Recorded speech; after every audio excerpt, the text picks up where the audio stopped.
Bonjour, bienvenue à toutes et à tous. Je suis Cécile Binsat, responsable du Hub des territoires et nous sommes ravis de vous accueillir aujourd'hui avec la direction des Outre-mer. Bonjour Hervé. Pour ce regard croisé sur la transition écologique et énergétique, contrainte ou opportunité pour les Outre-mer, qui réunit aujourd'hui au Hub des acteurs publics et privés de cet écosystème. Alors, rassembler l'écosystème des acteurs territoriaux, contribuer à inspirer et concrétiser les projets territoriaux, donner des clés pour accélérer la transformation des territoires, c'est la vocation du Hub. Et pour cela, nous avons une programmation riche avec des événements, des ateliers, des résidences, des retours d'expérience. Et vous trouverez sur notre agenda en ligne, dont le lien vous est communiqué dans le chat, l'intégralité des événements pour leur partie publique. N'hésitez pas à vous y inscrire et puis à vous inscrire à notre newsletter mensuelle. Alors aujourd'hui, nous allons parler des Outre-mer. Alors la transition, c'est évidemment un sujet clé pour la Banque des Territoires que nous portons fortement. Nous avons organisé un cycle de conférences sur l'adaptation au changement climatique. Vous pourrez revoir la séquence d'introduction en replay qu'on a menée le 26 janvier sur notre site internet. Et nous avons également, le 7 juillet, un événement dédié au sujet du littoral et au risque d'érosion et de submersion qui peut évidemment vous intéresser. Aujourd'hui, on va aborder ce sujet, ces enjeux sous l'angle spécifique des Outre-mer qui sont confrontés encore plus fortement aux conséquences du changement climatique et nécessitent des accompagnements adaptés. C'est une actualité conjoncturelle, évidemment, mais c'est avant tout un sujet structurel pour lequel on va partager aujourd'hui des clés, des initiatives, des innovations, des solutions et des perspectives avec des intervenants variés, aussi bien acteurs publics que privés de cet écosystème. Et je te passe la parole, Hervé, pour nous en dire un petit peu plus sur cet événement. Merci Cécile, et puis surtout merci à chacun. Donc naturellement les partenaires qui font l'effort soit d'être connectés, soit d'être en présentiel. Et je reconnais beaucoup de partenaires et puis d'acteurs de confiance et pour un certain nombre des amis. Je remercie tous les collègues qui sont soit connectés, soit dans la salle, notamment mes deux collègues patrons à la fois de la zone Antilles-Guyane et de la zone Réunion-Océan Indien. Je crois que nous sommes très heureux, notamment pour les collaborateurs d'un Banque des Territoires, d'avoir droit à nos hubs spécifiques sur les Outre-mer, puisque à la fois les Outre-mer doivent avoir la capacité de mobiliser tout l'appui de la Caisse des dépôts Banque des Territoires, puisque ce sont des territoires de la République.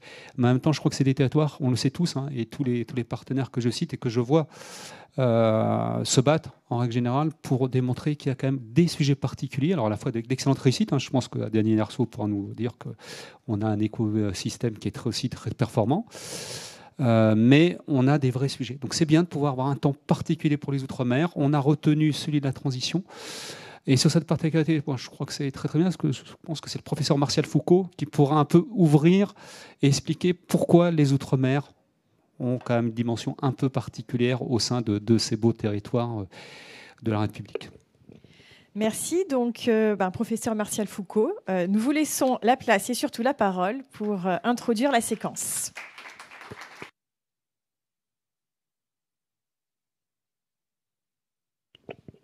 Merci, bonjour à toutes, bonjour à tous. Merci, cher Hervé, pour l'invitation. Merci à la Banque des Territoires d'organiser cet événement. Moi, je vais prendre que 3 minutes pour introduire cette demi-journée en vous disant tout d'abord le grand plaisir, le grand honneur de représenter la chaire Outre-mer de Sciences Po qui est née il y a bientôt 18 mois et qui, parmi ses chantiers, ses axes de travail, a souhaité mettre l'accent sur ce qu'on appelle transition écologique, mais qui recouvre très largement la thématique que vous avez choisie aujourd'hui. D'ailleurs, je trouve que le titre est très révélateur de la manière dont le sujet doit, et je suis très normatif dans cette phrase, mais doit ou devrait être appréhendé, contrainte ou opportunité. Il est vrai que pour nous, et c'est le rôle qu'on souhaite donner à la chaire, et je suis encore une fois très heureux que nous ayons déjà engagé une discussion très riche avec la Banque des Territoires autour de la possibilité d'apporter non pas une expertise sectorielle, parce que vous êtes des acteurs, des actrices qui connaissez certainement mieux que la chaire Outre-mer les sujets très techniques, très sectoriels et même et surtout financiers. En revanche, la chaire Outre-mer a vocation à, et je crois que ça a été dit dans le petit film d'introduction, de faciliter l'expression du besoin, mais aussi de l'évaluer. Je trouve qu'on manque cruellement dans le milieu académique de travaux qui permettent méthodologiquement d'éprouver la robustesse de l'évaluation des politiques publiques. Et sur les enjeux de transition écologique, il y a manifestement non pas un océan, mais il y a un chantier béant qui s'ouvre pour l'évaluation.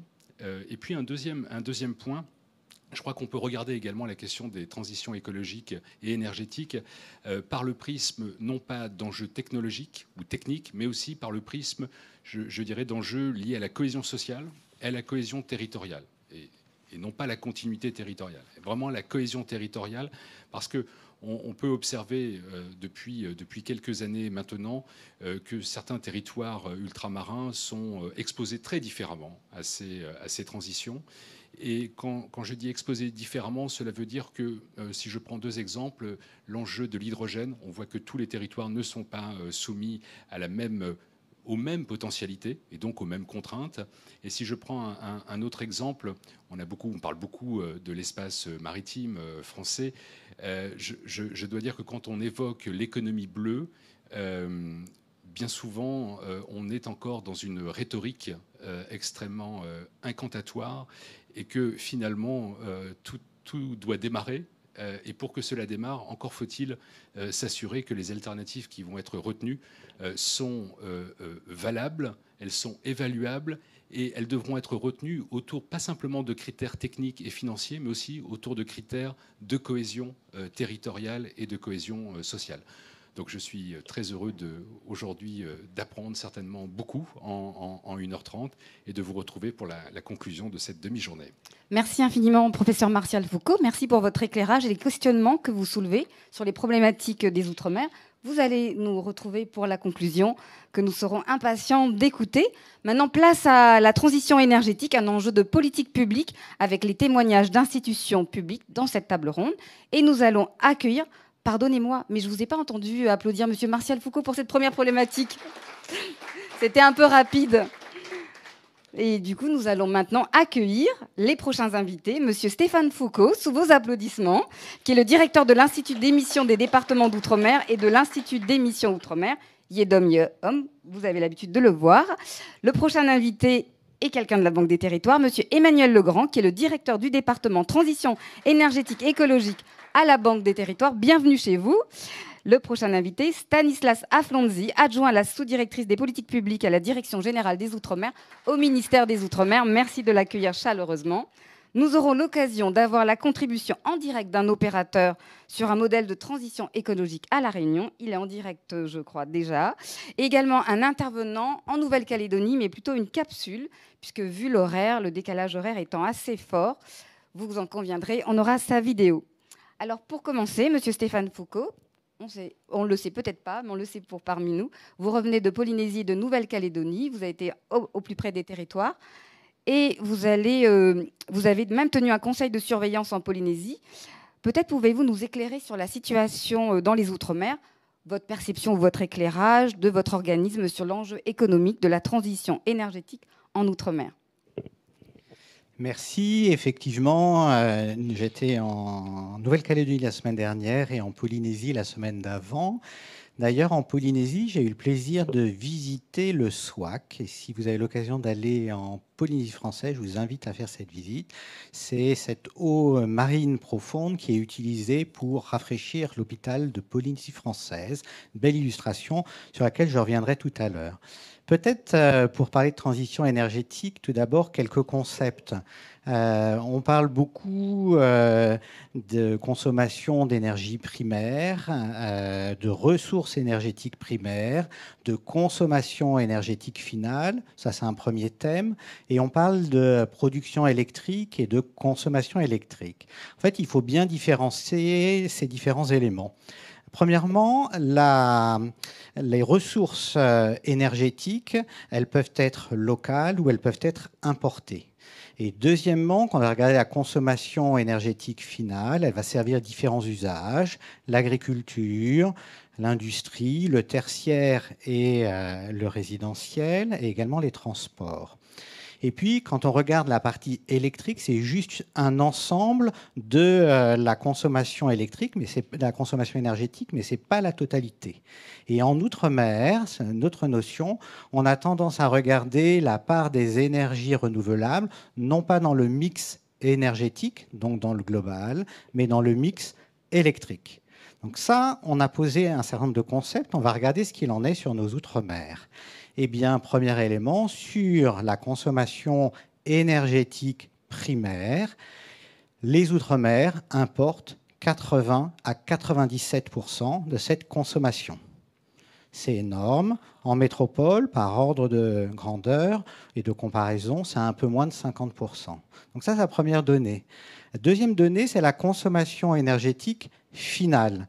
Quel est l'usage principal en Outre-mer, en métropole et par rapport à la métropole? En Outre-mer, dans les départements d'Outre-mer, c'est à peu près les 2/3 pour le transport.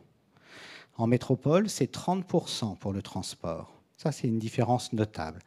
Alors, j'ai dit dans les Outre-mer, ça, par contre, c'est dans les départements d'Outre-mer. En Polynésie, on a à peu près 50% pour le transport et en Nouvelle-Calédonie, seulement 20%. C'est lié à des usines métallurgiques importantes qui sont grosses consommatrices d'énergie. Donc ça, c'est un autre élément de comparaison. Autre élément également dans les Outre-mer, on a des systèmes électriques. Cette fois-ci, on va passer à l'électrique et pas à la consommation énergétique globale. Des systèmes électriques de petite taille qui sont, on les appelle des ZNI, zones non interconnectées. C'est-à-dire qu'elles sont autonomes avec leur propre production, d'une part, et leur consommation, d'autre part. Donc il y a un coût de production qui se calcule, bien sûr, et il y a une tarification de consommation. Vous le savez, dans les départements d'outre-mer, il y a une péréquation tarifaire, c'est-à-dire qu'il y a une contribution sur le service public de l'électricité qui permet en fait aux consommateurs ultramarins de payer un prix national, l'électricité, par transfert en fait du consommateur métropolitain. Ça, il y a une exception sur la Nouvelle-Calédonie et la Polynésie qui ont leur propre logique et la tarification de l'électricité en Nouvelle-Calédonie et en Polynésie est propre à ces territoires. Ensuite, si on regarde la partie des énergies renouvelables dans le mix électrique, la Guyane a à peu près 50% d'énergie renouvelable dans son mix électrique. Elle devance la Réunion et la Polynésie qui ont environ 30-35%. Ensuite, on a la Guadeloupe et la Martinique, 22-24%. La Nouvelle-Calédonie, 14%. Et Mayotte, 5%. Si on fait un constat, on va constater que les trois premières collectivités, donc la Guyane, la Réunion et la Polynésie française, ont comme caractéristique d'avoir une ressource en eau relativement abondante et des capacités à une exploitation hydroélectrique importante. Et cette capacité a été exploitée parfois il y a longtemps, ce qui montre que la problématique des énergies renouvelables et son corollaire, l'indépendance énergétique, ce n'est pas un sujet récent, c'est un sujet qui est ancien. En revanche, ce qui est récent, c'est bien la question de la transition énergétique, c'est-à-dire celle du passage d'une énergie fossile carbonée à une énergie renouvelable non carbonée. Je crois que c'est ça qui est important. Alors, à la question que vous m'avez posée, est-ce une politique publique ? À l'évidence, la réponse est oui, c'est une politique publique. C'est une démarche initiée par l'État, coordonnée par l'État, au service d'un intérêt général. Il y a plusieurs lois structurantes qui ont été adoptées. J'ai envie de dire, il y en a une par législature, une en 2010 extrêmement structurante, une en 2015 et plus récemment une en 2019, avec un élément important qui est la PPE, la programmation pluriannuelle de l'énergie. Cette PPE, elle a été instituée en 2010. Il y a une PPE pour la métropole et une PPE pour chacune des zones non interconnectées. Donc il y en a une pour la Guadeloupe, une pour la Martinique, etc. etc. J'ai oublié la Corse, qui est zone non interconnectée. Donc ça, il y a aussi une différence avec la métropole, c'est que pour la métropole, il y en a une, elle a été faite par le gouvernement français.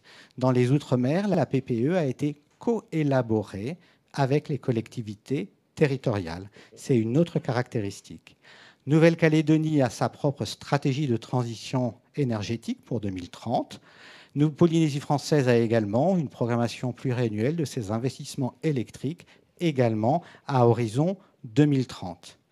Alors, les Outre-mer ont un autre élément, vous le savez tous, c'est un fondamental. Il y a toutes les ressources énergétiques renouvelables disponibles en Outre-mer.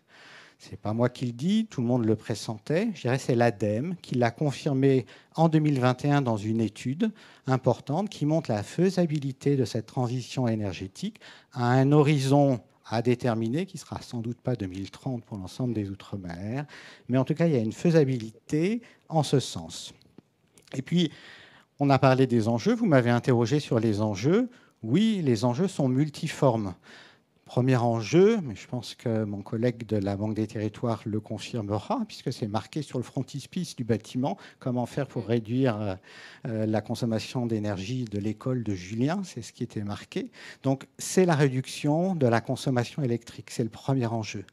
Et ça, le professeur Foucault parlait des enjeux sociétaux. Il y a énormément d'enjeux sociétaux à l'intérieur de cette consommation à réduire. Par exemple, le covoiturage, c'est un changement substantiel, surtout quand on pense que 2/3 de la consommation énergétique, elle est liée au transport dans les Outre-mer. Donc, un enjeu de réduction de consommation, le bioclimatique, etc. Je ne vais pas revenir sur ces sujets que vous connaissez. Deuxième enjeu, c'est de la production électrique supplémentaire par des énergies renouvelables. Je vous parlais du SWAC tout à l'heure. Il y a un très bel exemple de réussite remarquable également à Bouillante, en Guadeloupe, avec de la géothermie. Ça, c'est un enjeu. C'est l'axe qui est le plus connu, qui est le plus regardé, qui fait l'objet d'investissements significatifs. Je pense qu'on en reparlera avec la Banque des Territoires. Mais c'est le plus, je dirais, le plus visible, celui qui attire le plus le regard. Il y a un autre enjeu, mais là, vous le connaissez aussi, c'est de transférer une consommation d'énergie fossile vers de la consommation électrique. Derrière, vous avez la voiture électrique. La voiture électrique, son autonomie est faible, mais nos territoires ne sont pas très grands, sauf la Guyane et la Nouvelle-Calédonie. Donc avec une autonomie toute relative, on peut potentiellement utiliser une voiture électrique. Il y a plein d'autres modalités. Ça, j'en ai cité 3 comme enjeu, mais il y en a un 4e qui me semble fondamental, c'est la coordination de tous les efforts pour arriver à assurer au moins les 3 premiers. C'est bien beau d'avoir des voitures électriques, mais si c'est pour utiliser une énergie électrique qui est carbonée, ça n'a pas d'intérêt. Et puis, il y a le financement. Il y a le financement de l'ensemble de ces investissements. Donc, il y a des financements publics, il y a des accompagnateurs privés. Il y a beaucoup d'investissements publics à travers, là encore, j'ai cité la CSPE tout à l'heure, mais il y a la Commission de régulation de l'électricité qui fait des appels à projets pour subventionner une électricité plus verte de façon à faciliter les investissements et aboutir in fine à une diminution du coût de production de ces énergies nouvelles et vertes. Et puis, pour les Outre-mer, il y a un autre aspect très spécifique qu'il ne faut pas oublier, c'est que l'État fait quand même un abandon de fiscalité en faveur des collectivités locales, puisque la taxe intérieure sur la consommation de produits énergétiques, elle ne s'applique pas dans les Outre-mer. C'est une taxe sur les carburants qui profite aux collectivités locales. Donc demain, la réduction du carburant utilisé dans les Outre-mer va logiquement poser un sujet aux collectivités locales et à leur financement. Voilà un peu les enjeux qu'on peut relever sur la transition énergétique, me semble-t-il, vu du côté de l'Institut d'émission. Merci beaucoup. En tout cas, on le voit bien, en tant que banque centrale, vous vous intéressez aux questions de transition énergétique. Peut-être un exemple phare pour vous dans les Outre-mer, avant de passer la parole aux collègues de la Banque des Territoires. Exemple phare, on parlait du SWAC tout à l'heure en termes de transition écologique et énergétique. On parle de bouillante. Il y a énormément d'investissements en photovoltaïque. Je dirais que moi, ce que je trouve assez remarquable, c'est la capacité des équipes des électriciens à gérer la complexité d'avoir de l'énergie stable, produite continuellement, et de l'énergie, on appelle ça intermittente, qui a besoin d'être régulée, et que l'un des enjeux va être le stockage par des batteries, stockage physique. Comme en Polynésie. Comme en Polynésie, le stockage physique, on peut stocker de l'eau en hauteur et la turbiner après. C'est un stockage physique comme un autre. Voilà, c'est cette inventivité et ce champ d'exercice de l'innovation en Outre-mer sur toutes ces possibilités qui, je trouve, est le plus intéressant. Merci infiniment, Monsieur Foucault. Vous pouvez l'applaudir. On retiendra inventivité et adaptabilité peut-être, éventuellement.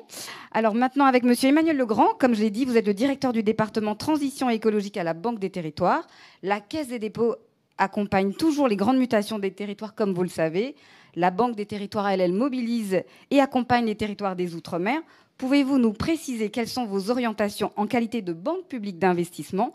Quel type de projet vous accompagnez dans cette thématique ? Et peut-être également, comme l'a fait Monsieur Foucault, illustrer par quelques exemples concrets des modalités d'intervention. Oui, bien sûr. Bonjour à tous. Alors, juste un mot, parce que je voudrais rebondir sur ce qui vient d'être dit sur les enjeux. Et politique publique, bien sûr, c'est une politique publique, la politique de l'énergie. Et probablement la première. J'imagine que tout le monde a fait l'exercice de se dire qu'est-ce que je ferais sans électricité, sans énergie. On ne ferait pas ce qu'on fait aujourd'hui.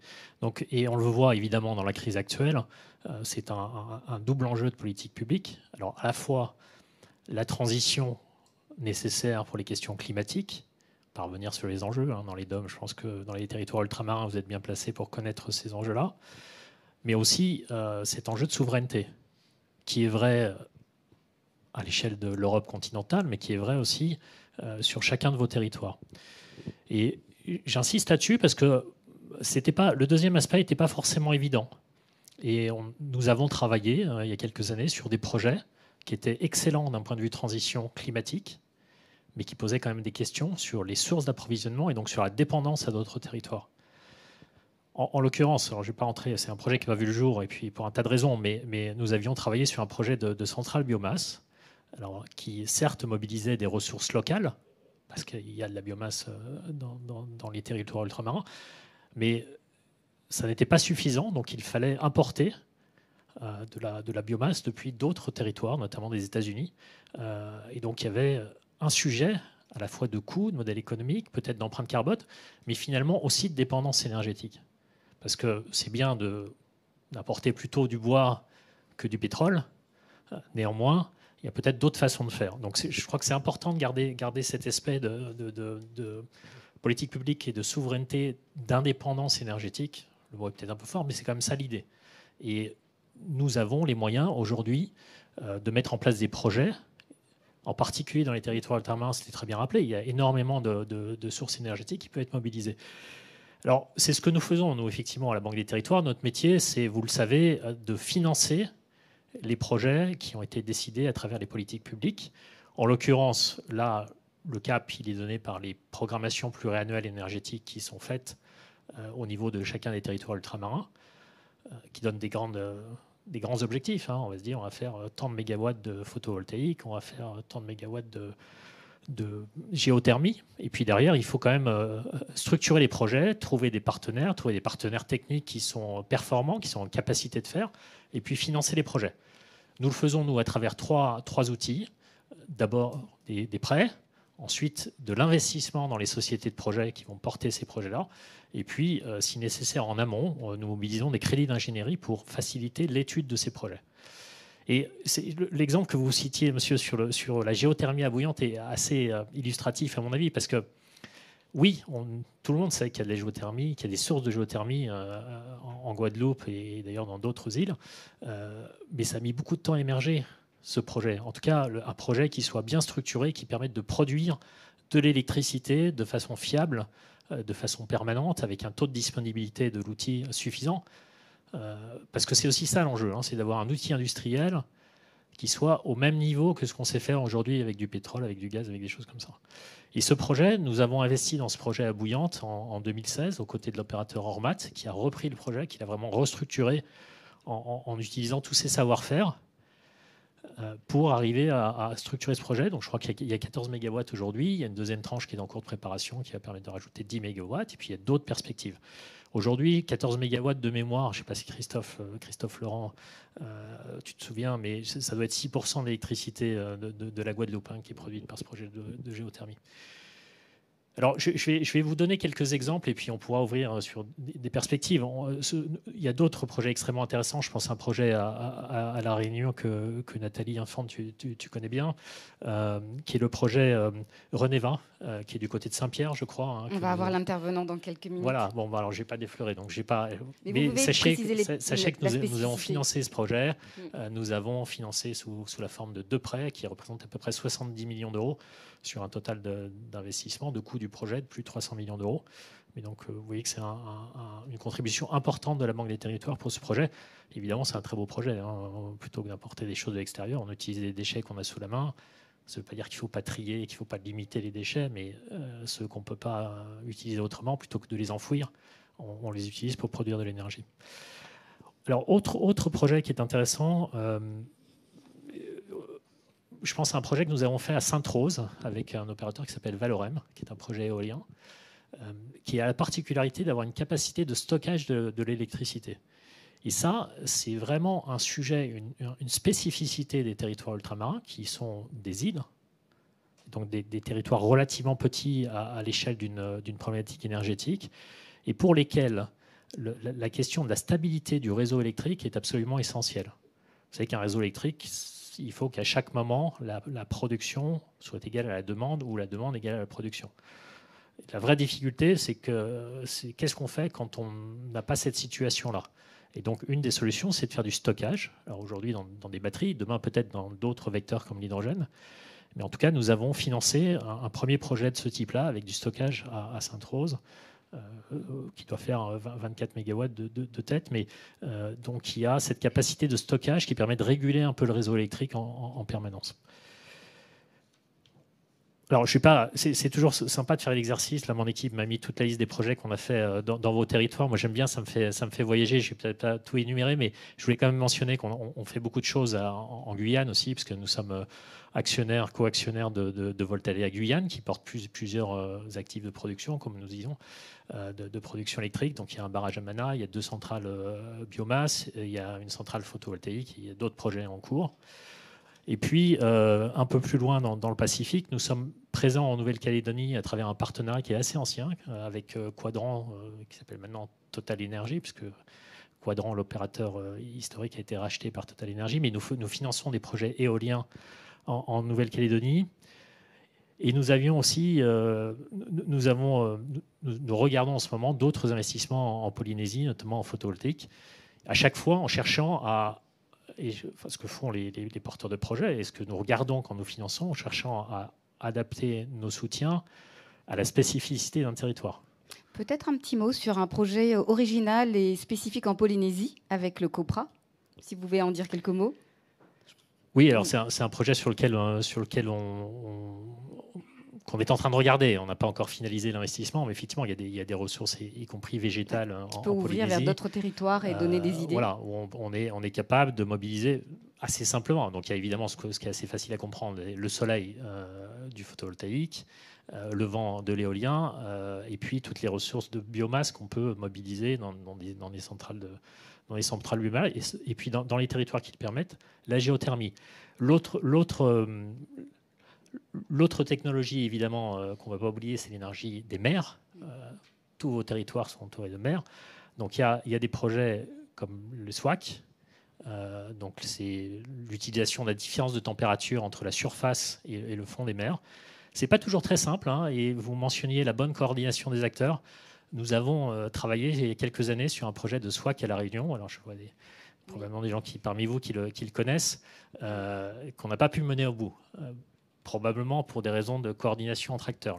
C'est toujours compliqué de savoir qui ne s'est pas coordonné avec qui, mais un projet attendu, hélas. Hélas, on n'a pas pu aller jusqu'au bout. Donc c'est effectivement un sujet important de bien coordonner et qu'il n'y ait pas de concurrence entre les projets finalement, sinon on a des difficultés à aller jusqu'au bout. Voilà. Mais et puis il y a d'autres technologies encore plus innovantes, ce qu'on appelle l'énergie thermique des mers. C'est à peu près le même concept, mais sur des plateformes au large. Il y avait un projet qui était en étude au large de la Martinique, sur lequel nous étions partenaires du porteur de projet. Bon, c'est des technologies quand même très innovantes et très coûteuses, donc parfois il y a quelques retards, ou en tout cas on temporise pour être sûr qu'on ne va pas investir dans des technologies qui produiront finalement de l'énergie, mais qui la produiront très cher. Donc ça, c'est aussi un sujet pour nous. Et puis, alors, je ne sais pas si j'aurai à nouveau la parole, mais je voulais quand même vous dire qu'on travaille évidemment sur le sujet de la moindre consommation. Hein. On a des offres pour ces sujets-là, notamment pour ce qui concerne les bâtiments. Et je crois qu'on a des projets, me semble-t-il, en Guyane et à La Réunion, des projets de rénovation de bâtiments ou de changement d'éclairage public. L'éclairage public, petit aparté là-dessus, ça consomme énormément. Il y a encore beaucoup d'efforts de rénovation pour consommer moins. Et puis, nous avons aussi des projets innovants autour de l'hydrogène, au-delà de l'énergie, sur des sujets comme l'eau, sur des sujets comme l'économie circulaire, le traitement des déchets et demain la biodiversité. Merci beaucoup, Monsieur Legrand. Vous pouvez l'applaudir. En tout cas, on voit que la Banque des Territoires accompagne et finance différents types de projets variés et toujours proches de l'innovation.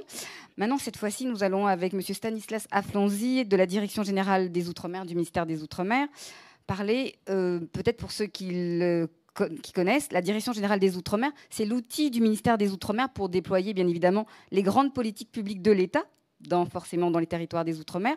Et on va voir avec vous quels sont les grands enjeux du côté de la DGOM au niveau de la transition énergétique en Outre-mer, vos priorités actuelles et surtout vos outils d'accompagnement. C'est à vous. Merci beaucoup. Bonjour à toutes et tous. Le ministère des Outre-mer, la Direction générale des Outre-mer, effectivement, s'intéresse de très près à ces territoires. Bien entendu, c'est leur raison d'être. Alors, pour répondre d'emblée à la question que vous posiez, contrainte ou opportunité, clairement, moi, je voudrais bien qu'on réponde collectivement opportunité. La transition écologique, la transition énergétique sont à considérer comme étant des chances pour ces territoires ultramarins et non pas seulement des contraintes avec des obligations que l'on serait en situation systématiquement de subir en s'en plaignant. Bien au contraire, ces territoires ont un potentiel très élevé. Ça a été rappelé à plusieurs reprises. Ces territoires peuvent profiter de la dynamique actuelle qui fait de la transition énergétique et de la transition écologique une priorité absolue, rappelée par le président de la République de manière particulièrement énergique. Ça se retrouve dans des choix de politique publique, ça se retrouve dans des choix de politique au sens organisationnel. N'oublions pas que le président de la République a confié directement à Matignon, au cabinet du Premier ministre, la responsabilité de suivre ces politiques-là. Le fait est que pour le ministère des Outre-mer et pour la DGOM, pour la Direction générale des Outre-mer, nous avons une approche qui cherche pour commencer à serrer les enjeux prioritaires, les enjeux majeurs de cette transition, ce sur quoi il ne faut surtout pas faire l'impasse. Alors là, on se retrouve avec un impératif d'articulation entre, disons, trois grandes notions qui doivent finalement présider aux actes, aux actions menées par les parties prenantes de l'action publique. Il faut pour commencer penser développement. Il ne faut pas que la transition énergétique ou la transition écologique soit perçue comme une contrainte qui empêcherait le développement économique de ces territoires, qui accusent un vrai retard de développement pour certains d'entre eux. Il faut également articuler cette nécessité de développement avec la protection des territoires et des populations. On est là dans un ensemble de normes qui potentiellement sont très protectrices, mais qui peuvent être perçues par les territoires comme étant des entraves. Parfois, on entendra certains représentants de tel ou tel territoire dire « je ne veux pas qu'on mette mon territoire sous cloche ». C'est-à-dire qu'on l'empêche finalement de se développer par l'imposition ou par l'application de réglementations qui ne sont pas adaptées. On a donc là un enjeu d'adaptation des normes, avec forcément une différenciation, une adaptation, des dérogations à demander à nos partenaires, notamment en interministériel, et c'est notre rôle. La Direction générale des Outre-mer doit jouer sa fonction, remplir sa mission de coordination des politiques publiques tels que pilotés par les ministères sectoriels, en faisant comprendre que, eh bien, on n'applique pas une réglementation, on ne peut pas appliquer une même réglementation dans les Cévennes et à Mayotte. Voilà, c'est pas entendable, évidemment, pour les populations et évidemment pas pour nous. Et puis, il faut articuler le développement, la protection des populations, avec la nécessité de transition, c'est-à-dire d'une évolution. Et là encore, c'est la différenciation entre les territoires qui doit être au cœur de notre compréhension de ces enjeux. On ne peut pas penser ces enjeux de la même manière selon que l'on soit sur un territoire qui connaît une atonie démographique, comme ça peut être le cas par exemple pour les Antilles et pour la Guadeloupe, pour la Martinique, avec une population qui stagne, qui globalement vieillit, qui a un niveau de développement et d'équipement qui est constatable. On ne peut pas se dire que l'on va appliquer les mêmes grilles de compréhension et de mise en œuvre des politiques publiques dans des territoires comme cela, comme on doit le faire en Guyane ou à Mayotte, où là par contre on a des territoires qui sont très différents, avec des populations qui sont très jeunes, avec une dynamique démographique qui est considérable. Un territoire comme Mayotte voit sa population doubler à chaque génération. C'est à peu près la même chose pour la Guyane. Alors on a un enjeu là encore très différent. Le prisme démographique ne suffit pas en lui-même. Mayotte fait 400 km² environ. La Guyane fait 80 000 km² environ aussi. Évidemment, même si le fait démographique est comparable, le fait territorial en fait des territoires, mais qui sont totalement différents. Alors, il est d'ailleurs très utile que nous soyons ici à la Banque des territoires. Et moi, je parle pour le ministère des Outre-mer. La globalisation en la matière est totalement vaine. Ces territoires sont très différents les uns des autres. Il y a une grande pluralité, finalement, de ces réalités, et il n'y a pas grand-chose de commun. Si ce n'est finalement d'être au centre de préoccupations qui à un moment donné peuvent être les mêmes entre Saint-Martin et Wallis-et-Futuna. Non, ça ne se pense pas de la même manière, c'est pas le même océan, c'est pas la même population, c'est pas la même culture, c'est pas la même profondeur historique. Donc pour toutes ces raisons, ce sont des réponses adaptées qui doivent être apportées. Alors pour ça, il faut se doter d'outils. C'était votre question. Alors les outils, ils existent. S'ils n'existent pas, eh bien il faut les créer ou les améliorer pour ceux qui peuvent l'être. Vous l'avez dit, nous sommes un peu un outil. La Direction générale des Outre-mer est un peu un outil, finalement, dans tout ça. Notre but, à nous, c'est, dans le concert interministériel, de faire entendre la voix des Outre-mer. D'être, finalement, à la rencontre de tout ce qui peut remonter du terrain, de tout ce qui peut nous venir des partenaires, dont nombre d'entre eux sont représentés ici aujourd'hui. Et nous sommes chez un partenaire important. La Banque des territoires est un partenaire important pour nous. Donc, nous sommes une sorte de caisse de résonance et de renvoi vers les autres partenaires des préoccupations de chacun. Alors, on a également des outils qui sont plus concrets. Il faut des outils budgétaires. La transition écologique, énergétique, ça s'accompagne. Donc il faut des outils spécifiques. Le ministère cherche à s'en doter. J'en citerai un, le Fonds exceptionnel d'investissement, c'est quelque chose qui n'existe quasiment nulle part ailleurs. Voilà, c'est plusieurs dizaines de millions d'euros, plusieurs centaines de millions d'euros sur un pluriannuel qui peuvent être apportés à des projets en soutien aux collectivités territoriales. Pour nous, c'est notre principal interlocuteur, les collectivités, pour pouvoir débloquer, faire avancer certains projets qui sont majeurs et structurants pour les territoires. Le retard en matière d'infrastructure est évidemment à considérer de manière différente, là encore, selon les territoires que l'on évoque. Parmi les autres outils techniques, eh bien, il y a des outils en matière d'ingénierie. Alors, ça ne veut pas dire que c'est le ministère des Outre-mer qui met à disposition des ingénieurs pour mener des études, c'est pas ça, mais nous, ce que l'on peut faire, c'est les financer.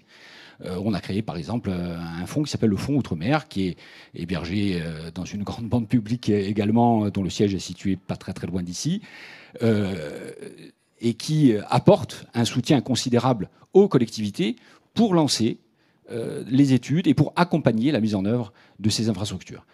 C'est un outil technique qui est jeune, qui est perfectible, et on s'efforce en tout cas de le pérenniser parce qu'on s'est aperçu qu'il était indispensable et que les collectivités et les territoires y étaient particulièrement adaptés. Alors, pour ne pas faire trop long, sur la question principale, enfin la question d'origine, qui est la transition énergétique, j'évoquais l'impératif de protection. Il faut que l'on ait tous en tête que ces territoires sont fragiles et que les outils que l'on peut mobiliser, les idées que l'on peut avoir, l'innovation, etc., c'est très bien. Il faut que tout ça fasse partie de la réflexion. Néanmoins, il faut qu'on ait tous en tête qu'à la base, ces territoires fragiles n'ont pas besoin d'être davantage fragilisés. En matière de production d'énergie, il est impératif qu'un territoire comme la Guyane voit sa sécurité énergétique pleinement assurée. la question sur l'équilibre offre-demande, la présence des moyens de production intermittents, etc. etc. C'est une question qui est indispensable, bien entendu, et on se la pose tous ensemble. Mais avant tout ça, il faut que l'on ait en tête que Mayotte, ou la Guyane, ou d'autres, peu importe, ne peuvent pas se permettre le risque d'un blackout à un moment ou à un autre. Voilà. Et pour le ministère des Outre-mer, c'est quelque chose d'impératif. La protection des populations passe également et surtout par cette sécurité-là. Alors pour conclure, réellement, opportunité, oui. Et est-ce qu'il faudrait avoir un axiome, un postulat qui nous guide? Eh bien oui, ce postulat, c'est faire preuve d'adaptation, de souplesse. Je ne vais pas dire de plasticité, mais voilà, comprendre qu'ils sont tous différents, ces territoires, et que les réponses ne peuvent pas être identiques pour chacun d'entre eux. Merci beaucoup, Monsieur Aflonzi. Vous pouvez l'applaudir et on retiendra finalement de votre intervention coordination, pour reprendre les mots de Monsieur Foucault, différenciation, soutien constant et souplesse. N'est-ce pas? Maintenant, place avec un exemple concret. Vous l'avez cité, je pense, Monsieur Legrand. On va aller à La Réunion avec un exemple concret, un opérateur, je pense qu'il est en direct. L'exemple du traitement des déchets sur un territoire, bien sûr, insulaire. La Réunion avec Monsieur Eddy Lebon, qui est chef du projet Reneva à l'île Eva. Est-ce que vous êtes parmi nous, Monsieur Lebon? Tout à fait. Est-ce que vous m'entendez bien? On vous entend. Peut-être on peut vous voir également. Oui, non? Oui, on peut vous voir si vous le souhaitez. Oui. Pardon? En principe, oui. Là, d'accord. Bon, alors vous pouvez mettre votre caméra. Parfait. Bienvenue parmi nous. Peut-être que vous allez pouvoir nous parler, nous dire un petit peu la spécificité de ce projet, son unicité et en quoi il est pertinent sur ce territoire. Vous êtes basé dans le sud de l'île, à Saint-Pierre. Enfin, en tout cas, le projet en lui-même, je parle. Oui, alors avant de parler du projet, on va parler un petit peu de la structure ILEVA, donc qui est un établissement public composé de 3 intercommunalités, 15 communes de l'île de la Réunion, donc un territoire qui s'étend du nord de la Réunion jusqu'au sud-est, donc du port jusqu'à Saint-Philippe, et globalement c'est 2/3 de la production des déchets ménagers de l'île, avec 2/3 de la population. Donc ILEVA a été créé en 2014 donc, par arrêté préfectoral, donc pour, on va dire, pas révolutionner le traitement des déchets à La Réunion, mais sortir du tout enfouissement et répondre à ce qui deviendrait l'année suivante, en 2015, la loi de transition énergétique pour la croissance verte. Donc alors clairement, cette réglementation a été pour nous plutôt un avantage qu'une contrainte.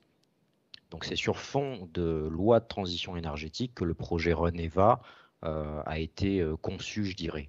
Donc dès 2014, avec les élus d'ILEVA et un ensemble de partenaires institutionnels tels que le conseil régional, les différentes chambres consulaires, donc nous avons mûri un scénario technique qui convenait à la fois à tous, donc était respectueux donc, des objectifs réglementaires qu'il fallait atteindre, et puis qui avait du sens à la fois en termes de valorisation énergétique, en termes de respect, de prise en compte de la contrainte insulaire.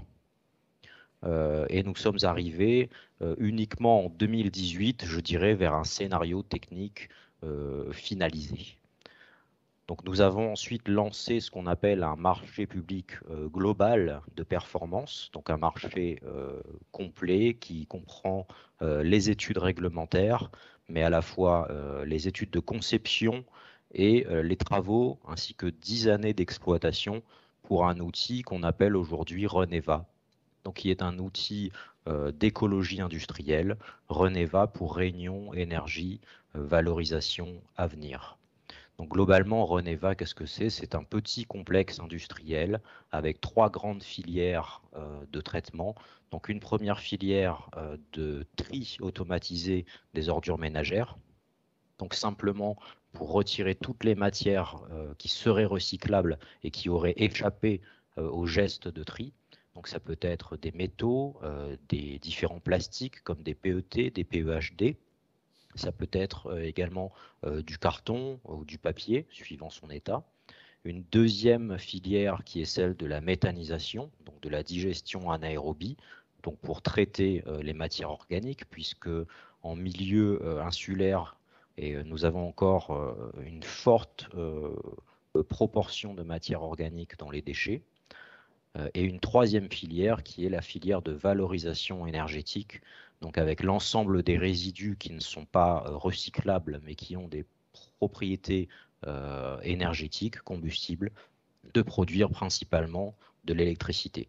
Donc voilà pour le design global. Donc sur appel d'offres en 2017-2018, nous avons eu plusieurs candidats. Nous avons retenu celui qui semblait atteindre les meilleures performances. Et nous sommes aujourd'hui en construction de cet outil depuis le mois d'août 2021. Donc la livraison de Reneva est prévue pour la fin de l'année 2023 avec une mise en service industrielle programmée, je dirais, pour le début de l'année 2024.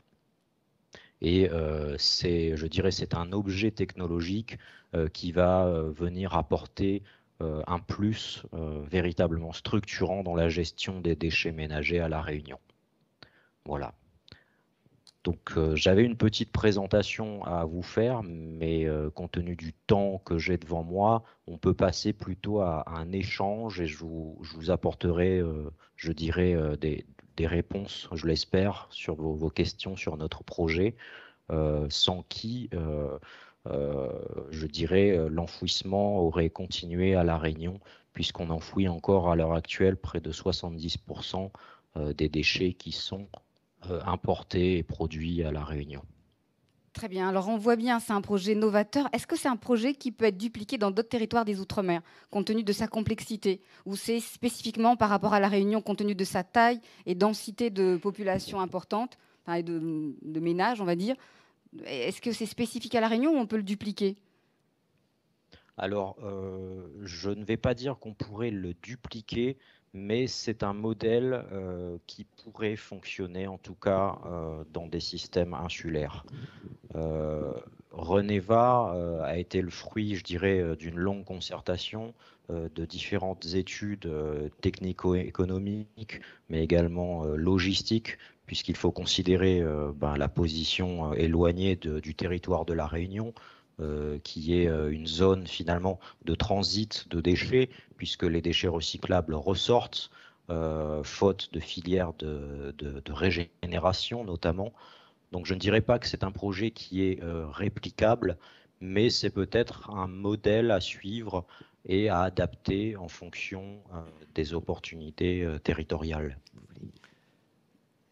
Peut-être pour compléter, si vous me le permettez, alors effectivement, répliquer exactement, probablement pas, parce qu'il faut adapter à chaque territoire, comme c'était rappelé.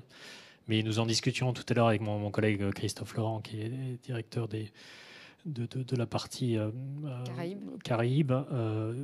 Nous avons plusieurs projets à l'étude en Guadeloupe et en Martinique, qui sont des unités de traitement des déchets de la même façon, sur le même concept. Très bien. Donc, vous avez d'ailleurs par ailleurs accompagné ce projet à La Réunion. Tout à fait. Effectivement, nous avons prêté, alors de mémoire, je crois que c'est 70 millions en deux prêts à la collectivité. Bon, voilà, on saura tout au niveau du chiffre. En tout cas, un projet novateur qu'on verra peut-être qu'on pourra voir dans d'autres territoires, pas forcément sur la même modalité, mais en tout cas intéressant pour nos territoires et pour travailler sur la transition écologique. Mais écoutez, je vous remercie, Monsieur Lebon. Merci beaucoup. S'il y a d'autres questions, de toute façon, on vous les fera passer. Restez parmi nous. On quitte La Réunion et on va direction la Nouvelle-Calédonie. On va avoir la capsule de Monsieur Jean-Gabriel Fagé, qui est le directeur général d'Enercal. C'est parti pour des précisions sur ce territoire et sur les problématiques sur ce projet. Bonjour, je suis Jean-Gabriel Fagé, le directeur général d'Enercal à Nouméa, et très heureux d'intervenir pour évoquer rapidement la transition énergétique en Nouvelle-Calédonie. 2022 est une année charnière pour la transition énergétique de la Nouvelle-Calédonie. En effet, c'est cette année que le schéma de transition énergétique, le STANC, voté en 2016 en marge de la COP21 par le Congrès de la Nouvelle-Calédonie, doit être mis à jour. Il donnera lieu mi-2022 à l'établissement d'une première PPE pour l'archipel néo-calédonien. C'est aussi en ce moment que les métallurgistes du nickel qui sont implantés en Nouvelle-Calédonie prennent des engagements de décarbonation de leur mix énergétique et de leur process. Il s'agit ainsi de répondre à des objectifs commerciaux, des objectifs RSE, mais aussi évidemment des objectifs de maîtrise du coût de leurs achats d'électricité. À ce titre, Enercal sera amené, encore plus que maintenant, à jouer un rôle central dans la transition énergétique du territoire calédonien. Enercal est une société d'économie mixte, opérateur historique sur les métiers de la production, du transport et de la distribution. Enercal est donc le gestionnaire du réseau de transport et à ce titre l'acheteur unique, responsable aussi historiquement de l'équilibre offre-demande de la distribution publique. On s'oriente vers un rôle similaire pour le compte des usines métallurgiques, dont le total des consommations, rappelons-le, est 3 fois celui de la distribution publique. À date, 20% du mix calédonien est d'origine renouvelable, le grand barrage de Yaté étant un contributeur majoritaire du renouvelable actuellement. Le fort développement voulu par le gouvernement de la Nouvelle-Calédonie, à la fois du photovoltaïque et du stockage, en particulier avec un projet pertinent et durable de STEP, va porter la part du renouvelable autour de 60% en 2030 et de 70% en 2035. Enercal entend jouer un rôle central en tant que gestionnaire du système électrique, en rendant possible l'insertion des énergies renouvelables, en pilotant le stockage et en opérant aussi le thermique résiduel qui offrira la nécessaire garantie de sécurité d'alimentation à un système insulaire qui dispose, c'est très spécifique, d'industriels électro-intensifs. Pour eux, comme d'ailleurs pour nos clients de la distribution publique, le coût, la qualité et la nature de l'énergie électrique que nous produisons sont cruciaux. Il faut citer un autre acteur de la transition, notre filiale Enercal Énergie Nouvelle, qui est dédiée au projet de production ENR et stockage, qui entend continuer de se placer parmi les leaders nationaux qui sont présents localement. On le voit, 2022 ouvre donc une période de transition accélérée, avec des objectifs ambitieux mais désormais incontournables, à la fois pour la différenciation de notre industrie métallurgique, on parle désormais de nickel vert, et pas seulement en référence à sa couleur, vous l'aurez compris. C'est aussi important pour la réduction globale des émissions de gaz à effet de serre et pour la contribution de la Nouvelle-Calédonie à la lutte contre le changement climatique. Merci pour votre attention. Merci beaucoup. On va applaudir quand même Monsieur Fagé qui est pour lui sur un autre Bonjour, territoire. Vous vouliez rajouter quelque chose, Monsieur Legrand? On le sait bien, le gouvernement de la Nouvelle-Calédonie actuellement a misé beaucoup sur la transition écologique. Il a rappelé le nickel vert et de nombreux projets, le photovoltaïque et beaucoup d'accords de coopération avec la SLN. Peut-être vous vouliez rajouter quelques éléments? Oui, tout à fait, parce que il y a un aspect qu'on n'a pas suffisamment souligné, c'est les enjeux de décarbonation de l'industrie. Ce qu'on met derrière ce terme résumé, c'est la réduction des sources d'énergie fossiles dans l'industrie, avec des enjeux de compétitivité prix qui sont très importants. Et donc, c'est évidemment un sujet que la Banque des territoires regarde de très près, ici en Europe, mais aussi pour les territoires ultramarins. Et nous connaissons bien les enjeux particuliers de la Nouvelle-Calédonie. Et évidemment, on va regarder ça. On est maintenant actionnaire d'Enercal Énergie Nouvelle. Donc, on a proximité avec cet acteur et une bonne compréhension des enjeux néo-calédoniens. Donc vous l'avez bien compris, la Banque des territoires suit de près ces nombreux projets sur l'ensemble des territoires et vous pourrez discuter avec l'ensemble des directeurs des Outre-mer présents, Madame Infante et Monsieur Laurent. Voilà, j'ai mis une absence sur le nom, pardonnez-moi. Donc en tout cas, merci beaucoup à tous pour vos interventions. N'hésitez pas à les applaudir. Merci beaucoup. On a parlé... Merci beaucoup, merci infiniment. On a parlé transition écologique sur les territoires des Outre-mer qui se font avec les institutions publiques ici présentes. Vous avez rappelé les modalités et les priorités, mais elles se font également avec les acteurs privés et les entreprises. C'est ce que nous allons voir dans la seconde table ronde, qui sera animée par Monsieur Hervé Tonnerre, je ne le rappelle plus, le directeur Outre-mer de la Banque du Territoire, l'initiateur de cet après-midi. Et du coup, je vais vous souhaiter la bienvenue chez vous et vous accueillir chaleureusement sous vos applaudissements pour la seconde table ronde. Merci beaucoup. Merci Marie-Christine. Je ne vais pas être aussi efficace et aussi doué que vous. Donc, je serais très heureux. Donc, ce qu'on disait, c'est qu'on a vraiment perçu, et je remercie tous les intervenants de leur qualité, de leurs prestations, et puis des interrogations et des réponses ou des propositions. Donc, on a bien perçu qu'il y a un enjeu de politique publique. cette politique publique, elles ne peuvent pas se réaliser si on ne mobilise pas les acteurs privés. Donc, dans cette table ronde, on a un certain nombre d'acteurs privés. Donc, on aura également un opérateur sur le terrain. Mais je suis très heureux aussi de confier la parole à des représentants donc, de ces acteurs privés. Donc, d'abord, le président Mariton pour la FEDOM, et également par un acteur qui est là pour détecter un peu les nouvelles pépites et intervenant donc, en Outre-mer, Daniel Arceau, s'il va bien me rejoindre à ces tables.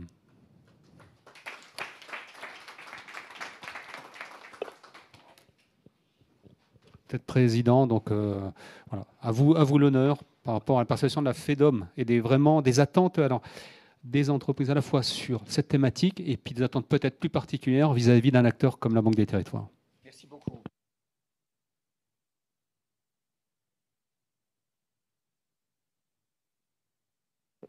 Ça marche.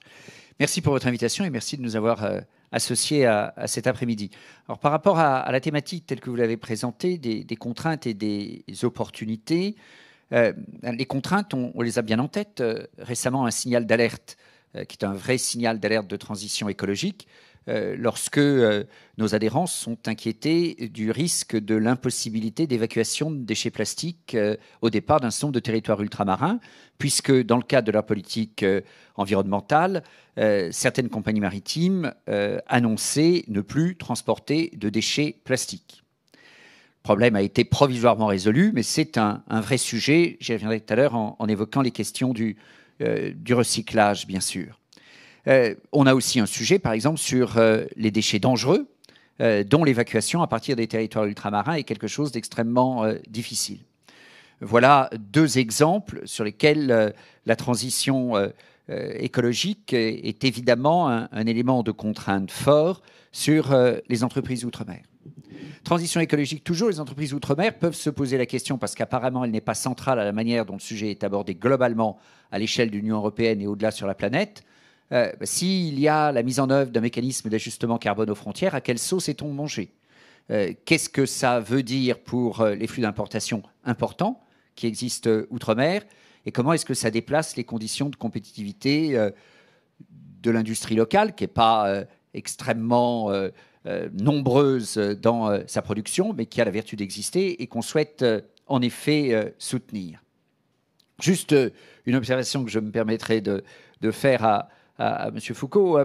La consommation, je ne sais pas si la consommation d'électricité, si la baisse de la consommation d'électricité est un objectif en soi. C'est en tout cas un sujet vu de nos territoires, compte tenu de la part importante de sources fossiles dans la production d'électricité.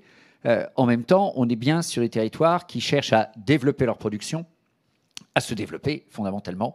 Et si la production d'électricité peut être moins carbonée, mais au regard du mix énergétique global, elle ne l'est pas tant que ça, car vous avez bien souligné qu'une bonne partie du besoin énergétique est hors activité de production économique et davantage sur des problématiques type transport. Pour le coup, l'augmentation de la production, de la consommation d'électricité n'est pas un mal en soi. Tout dépend évidemment de la manière selon laquelle elle est produite et l'enjeu est essentiellement celui de l'empreinte carbone. On a des acteurs qui sont présents sur ces sujets, aussi bien sur les questions de transition énergétique ou de transition écologique. Ça peut être à la fois des acteurs dans un tissu diffus. Si vous prenez tout ce qui a été l'essor de la production de photovoltaïque à La Réunion, j'y reviendrai dans un instant. Et puis, c'est aussi la présence d'acteurs plus importants, soit par rachat, on a évoqué tout à l'heure le rachat de Quadrant par Total Energy, soit parce que des acteurs importants ou des investisseurs importants décident de se développer dans les Outre-mer. Je pense à un projet qui est porté par le fonds d'investissement Meridiam en Guyane sur une combinaison à la fois de photovoltaïque et d'hydrogène. Un des enjeux importants pour nous, et sur lequel, pour le coup, la Banque des Territoires peut être fort utile, c'est celui de la relation avec les pouvoirs publics. La Banque des Territoires a sûrement une valeur ajoutée, indépendamment de ses fonctions de financement, mais dans un enjeu de coordination des acteurs. Monsieur Legrand a évoqué cette difficulté de coordination des acteurs. Votre métier principal est probablement davantage celui du financement que de la coordination des acteurs, mais pour arriver à la fin à l'expression de besoin de financement et de sa satisfaction, vous avez besoin que les acteurs se soient concertés, mis d'accord, harmonisés entre eux. Pour parler clair, si on veut optimiser le fonctionnement des outils qui permettent, en brûlant des combustibles solides de récupération, de produire de l'énergie par une valorisation intelligente des ordures ménagères, on a besoin d'avoir une collecte efficace. Il y a parfois quelques progrès à réaliser et c'est un des messages que les entreprises veulent passer en termes d'efficacité de la collecte. Si l'initiative qui s'était développée il y a quelque temps en Martinique de recyclage des bouteilles plastiques, et si ça avait prospéré, ça n'aurait pas posé avec la même intensité que celle qu'on a vécue il y a quelques semaines l'enjeu de l'exportation des bouteilles plastiques, des déchets de bouteilles plastiques. Si la collecte avait été mieux assurée, clairement, le système économique aurait mieux bouclé qu'il n'a bouclé aujourd'hui. Et la Banque des Territoires, dans son contact, aussi bien avec le monde économique qu'avec le monde des collectivités locales, je pense, peut jouer un rôle extrêmement précieux dans ce domaine-là. Il y a un enjeu de maturation de ces projets et il y a un enjeu de bonne organisation du service qui est un enjeu important. De même que, et je pense que quand vous appréciez les signatures, c'est aussi un élément que vous appréciez. On est sur des sujets dans le domaine de la transition écologique, par exemple autour des enjeux de collecte qui ne sont pas sans rapport aussi avec les préoccupations qu'on peut avoir dans certaines circonstances sur les questions de délai de paiement. En tout cas, la Banque des Territoires, oui, comme outil de financement, évidemment, mais oui, comme outil de motivation, enfin outil, en tout cas instrument, catalyseur de motivation sur des projets de transition écologique et de transition énergétique, et comme outil tout simplement de rencontre, de collaboration et d'une certaine manière de parler clair. Je pense qu'il y a un certain nombre de messages qui sont plus ou moins faciles à passer pour les entreprises, qui sont plus ou moins faciles, sur lesquels il est plus ou moins facile de trouver un langage commun entre les entreprises et les collectivités publiques. Et la Banque des Territoires a probablement un rôle d'intermédiaire qui permet de parler aux uns et aux autres, parfois séparément et parfois ensemble. Je voulais aussi souligner la question des opportunités. Tout à l'heure, l'enjeu de la mobilité a été évoqué. On est sur des territoires qui sont très marqués par la présence de l'automobile, le basculement vers le véhicule électrique. Il a été précisé que c'était des territoires souvent de petite dimension, réserve faite de la Guyane, différemment de la Polynésie française, mais des territoires sur lesquels le véhicule électrique peut avoir tout son sens dès lors que les infrastructures sont installées. Et on a un sujet, le représentant du ministère des Outre-mer est parti, mais c'est un sujet sur lequel on insiste auprès du gouvernement, qui est un sujet de prise en compte, y compris en termes d'aide à l'investissement, de ces investissements qui peuvent être considérés, vus de métropole, comme des investissements un peu fatals. Les choses viennent assez naturellement d'elles-mêmes. Ce n'est pas tout à fait le cas en Outre-mer. La marche à franchir est assez élevée. Le parc automobile est ce qu'il est. Les habitudes sont assez différentes et le changement ne se fait manifestement pas au même rythme que ce qu'il se fait en métropole. Donc, autour de l'évolution de la mobilité, je pense qu'il y a de vrais business, mais aussi de vrais enjeux d'équipement public. Le message étant adressé à l'État, le message vous étant aussi adressé à vous, parce que je pense, là aussi, à l'articulation entre collectivités publiques et acteurs économiques, qu'il y a des choses à faire. Sur les questions d'énergie, il y a évidemment deux volets d'opportunités qui nous paraissent importantes et sur lesquels, heureusement, les acteurs économiques sont très présents. C'est celui de la maîtrise de l'énergie, avec un certain nombre de belles initiatives qui sont mises en œuvre par différentes entreprises ultramarines, des enjeux par exemple de comptabilité énergétique. Je veux citer la société Convergence à La Réunion, mais on pourrait prendre d'autres exemples et entre autres ceux qui se développent dans le domaine du bâtiment et des travaux publics, avec probablement les bons exemples que les Outre-mer, compte tenu de l'importance de l'enjeu, peuvent donner aussi en métropole de certains cas. Et je pense pour le coup là que la Banque des Territoires peut sans doute aider à une transposition. Les initiatives qui sont prises outre-mer sont ou non visibles de métropole. Vous pouvez d'évidence aider à leur visibilité, à leur transposition, y compris bien sûr dans une dimension de business. sur les enjeux de production. Donc j'évoquais d'abord la maîtrise. La maîtrise ne veut pas nécessairement dire une réduction de la consommation d'énergie. Sur les enjeux de production, il y a les initiatives qui ont été largement développées depuis le début de notre échange cet après-midi, donc je ne reviendrai pas trop dessus, sauf à m'appesantir sur des considérations de contexte. Contexte national d'abord. Eh bien, nous avons besoin d'un contexte national qui ait une certaine stabilité. Il y avait un certain nombre de considérations que l'on a pu entendre lorsque l'État, le gouvernement, le législateur ont modifié les tarifs de rachat de photovoltaïque il y a quelques mois. Ceci étant dit, oui, il y a eu ce tarif, il a été justifié de la manière que l'on sait, ça n'en est pas moins une modification violente de la politique publique poursuivie dans ce domaine-là, incluant un degré certain de rétroactivité. Dans l'encouragement de la transition écologique et de la transition énergétique, ce n'est pas le meilleur message qu'on puisse passer. La bonne chose aurait été probablement d'anticiper en amont. Est-ce que tout ça a coûté beaucoup d'argent ? La réponse est oui. La réalité est cependant qu'il y a eu clairement une rupture de la parole. L'enjeu du contexte local aussi. On a parlé tout à l'heure des programmations pluriannuelles de l'énergie, avec le contexte institutionnel spécifique aux départements et régions d'outre-mer et par ailleurs l'approche autonome des collectivités du Pacifique. La réalité est tout de même que ces PPE sont très largement critiqués, en tout cas par les secteurs économiques que je représente. Soit parce que leur révision est pas très rapide, soit parce que, s'agissant de la PPE de la Réunion, sa révision est conclue, elle ne donne manifestement pas pleinement satisfaction aux acteurs économiques.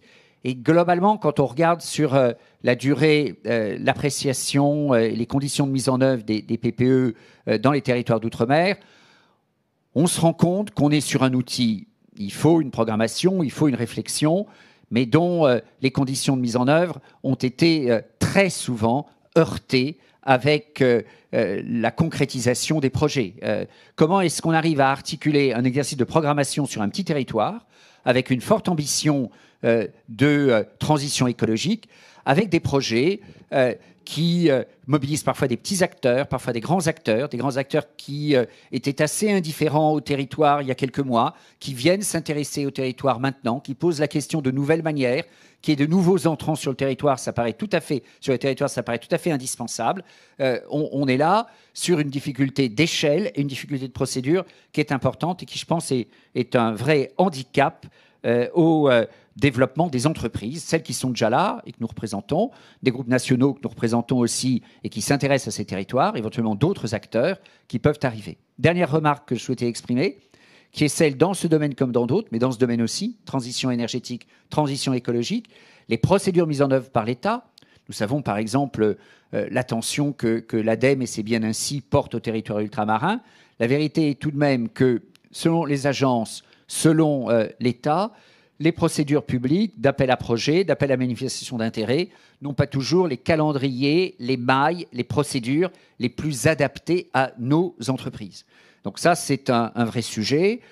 La réalité, c'est les réflexions que nous avons partagées dans l'évaluation du plan de relance ou à d'autres moments, c'est qu'une fois qu'on fait la remarque sur une procédure lancée, on arrive souvent à trouver les adaptations ou le dérivé qui permet ensuite de rattraper les outre-mer. Mais c'est du temps perdu, de l'énergie perdue, de la motivation, de la mobilisation perdue. Et ça, franchement, c'est pas top. Donc il faut qu'il y ait un réflexe. Monsieur Alfonsi parlait tout à l'heure du réflexe des autres administrations que le ministère des Outre-mer qui fait un bon boulot, mais il faut que le réflexe d'anticipation sur les dimensions ultramarines soit un réflexe qui soit en amont du système. Et là aussi, on attend de la Banque des Territoires, parce que vous êtes dans ces tours de table souvent très en amont. Je pense, mais j'imagine qu'Hervé Tonnerre le vit quotidiennement, il faut que la dimension outre-mer, et je souhaite partager ce message aussi bien sûr avec le responsable de ces sujets au sein de la Banque des Territoires, que sur la transition écologique, que sur la transition énergétique, la dimension outre-mer soit anticipée et véritablement prise en compte au tout début. Et sans doute êtes-vous parfois impliqué dans des procédures sur lesquelles vous n'êtes peut-être pas le seul opérateur, mais dans lesquelles vous pouvez participer à la préparation de la décision publique. Auquel cas, vraiment, j'en appelle à ce que ce réflexe soit davantage pris en compte. C'est vraiment un message que les entreprises des Outre-mer que nous représentons souhaitent porter avec beaucoup d'insistance. Merci.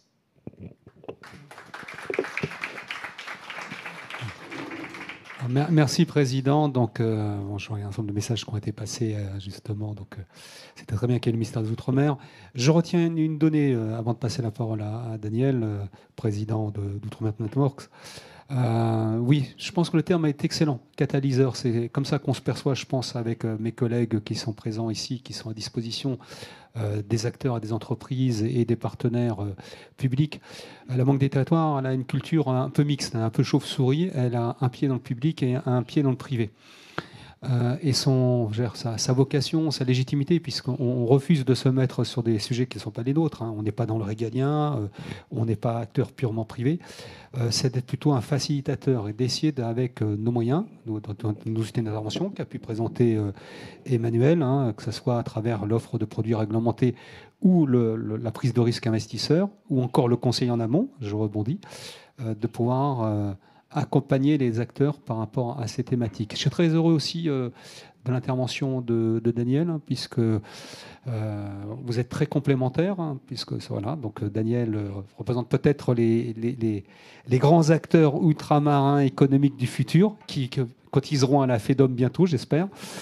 Donc, pareil, Daniel, la vision vue du côté du président d'Outre-mer Networks, et également quelles attentes éventuellement vue d'un opérateur comme la Caisse des dépôts, Banque des Territoires. Merci Hervé pour ton invitation. Merci à la Banque des Territoires. Effectivement, j'anime depuis 10 ans un réseau qui fait 3 choses incompréhensibles il y a 10 ans, qui se comprennent un peu mieux maintenant. Faire rimer le mot innovation et Outre-mer à des gens qui ne connaissent pas les Outre-mer. Faire émerger une nouvelle génération d'entrepreneurs. Donc, il y a 10 ans, quand vous faisiez des enquêtes d'opinion auprès des jeunes, les gens voulaient devenir fonctionnaires. Aujourd'hui, les gens veulent devenir entrepreneurs. Et je rebondis sur les propos qui ont été dits dans la première table ronde. L'or vert, l'or bleu, la transition énergétique sont au cœur des sujets d'investissement, de développement. Et donc, forcément, on a pris le parti de transformer des faiblesses intrinsèques en avantages concurrentiels au niveau international pour nos jeunes entreprises, puisqu'elles elles évoluent dans des marchés extrêmement petits. Mais avec des profondeurs de marché ou des potentiels de profondeur de marché parfaitement intéressants. Une fois que j'ai dit ça, j'ai rien dit.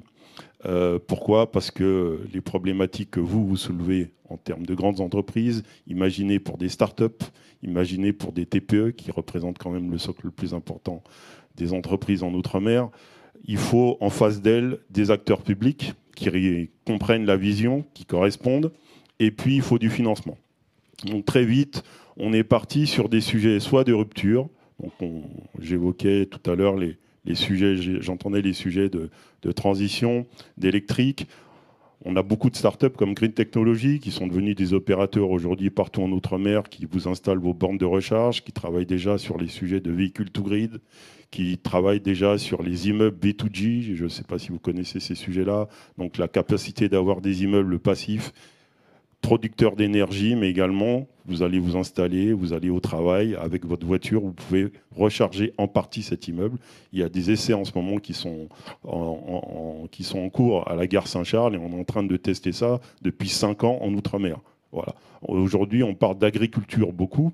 Comment vous faites de la production, l'optimisation de production agricole en mélangeant de l'IoT tout en étant complètement décarboné. En 2019, sur les 19 entreprises françaises qui ont été lauréates d'un FASEP, donc l'aide à l'export diligentée par des enveloppes de Bercy, à côté de Voltalia et de quelques grandes entreprises, vous avez une petite start-up guadeloupéenne qui s'appelle MyDitech, qui travaille à la fois sur de l'IoT appliqué aux agriculteurs, l'optimisation de production agricole, ça ce sont pour les filières, qui le fait de manière complètement décarbonée avec des bornes solaires et du matériel solaire, mais en même temps sur de l'IoT, je ne vais pas être très technique, mais qui s'applique sur du LoRaWAN.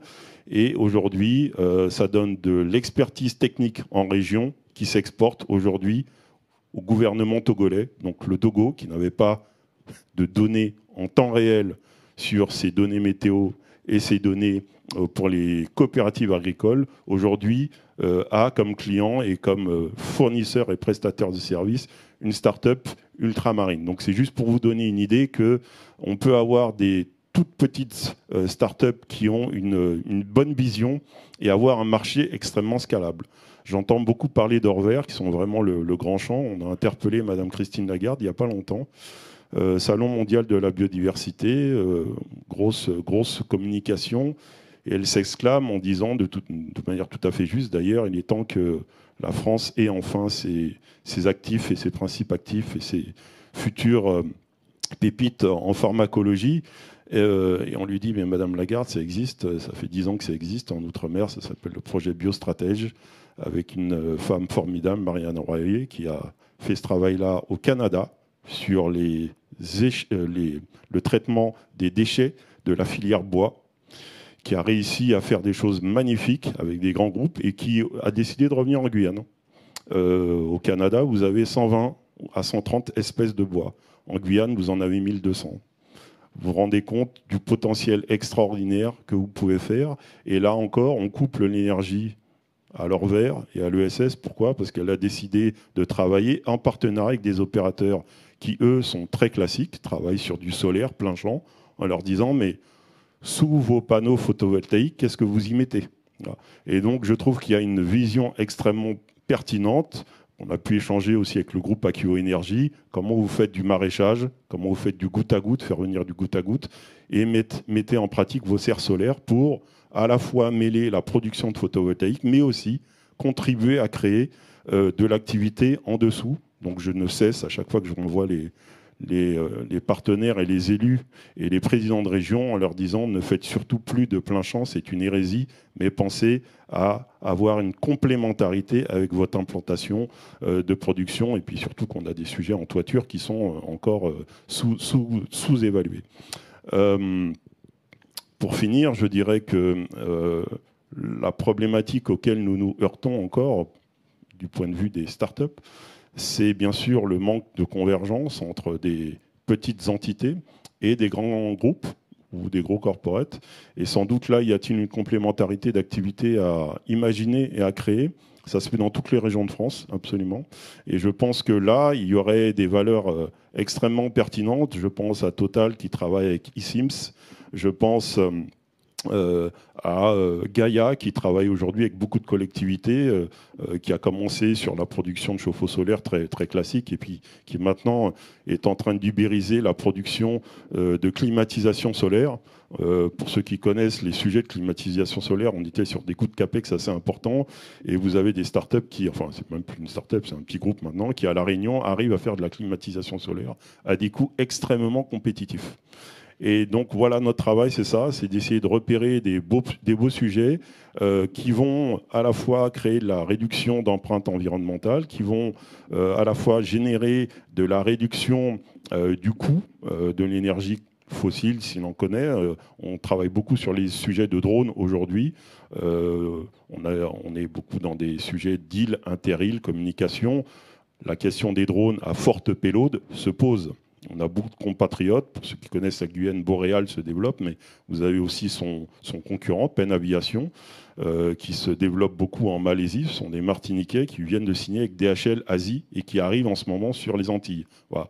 Il faut savoir que les premiers drones au monde capables de faire des emports entre 800 et 1 tonne, ce sont quand même des compatriotes qui les ont fondés, des anciens de Dassault Aviation. En quoi ça intéresse l'outre-mer ? Parce que vous voyez bien que sur du cabotage, pour aller faire de la livraison sur des plateformes, on peut avoir une expertise qui vient des outre-mer extrêmement pointue, avec une réduction de 30 à 40% sur le coût du fuel sur une année, si vous le lissez sur l'année.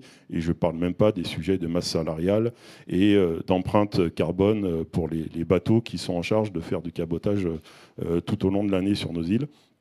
Il y a des sujets de niche extrêmement performants. On parle beaucoup aujourd'hui de la rénovation des habitats. On a décidé de commencer un travail avec la Fédération française du bâtiment. Tout le monde parle du photovoltaïque. Pourquoi ne pas faire demain de nos territoires des usines à imaginer, peut-être pas fabriquer, parce qu'il n'y a pas l'économie d'échelle, mais à imaginer des bâtiments entièrement passifs, producteurs d'énergie.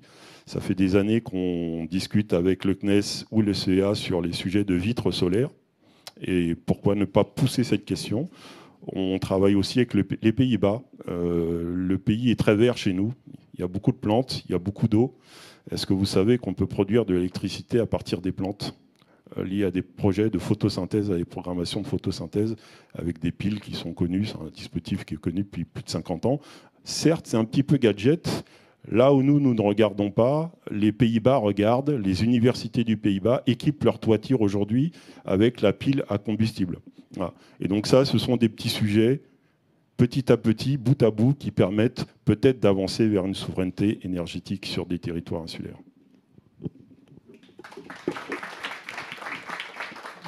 Je pense que l'intervention était très intéressante parce qu'elle démontre que les Outre-mer peuvent être aussi justement un laboratoire. Et on disait tout à l'heure, le président Mariton, qu'on pouvait amener du côté de la Banque des Territoires. J'ai également un regard des expériences qui ont été faites ailleurs. Mais on peut faire remonter aussi les expériences et les bonnes initiatives des Outre-mer. Et je pense qu'il y a des personnes utiles aussi. Il y a la BPI. Je pense que Manuel Legrand a écouté aussi.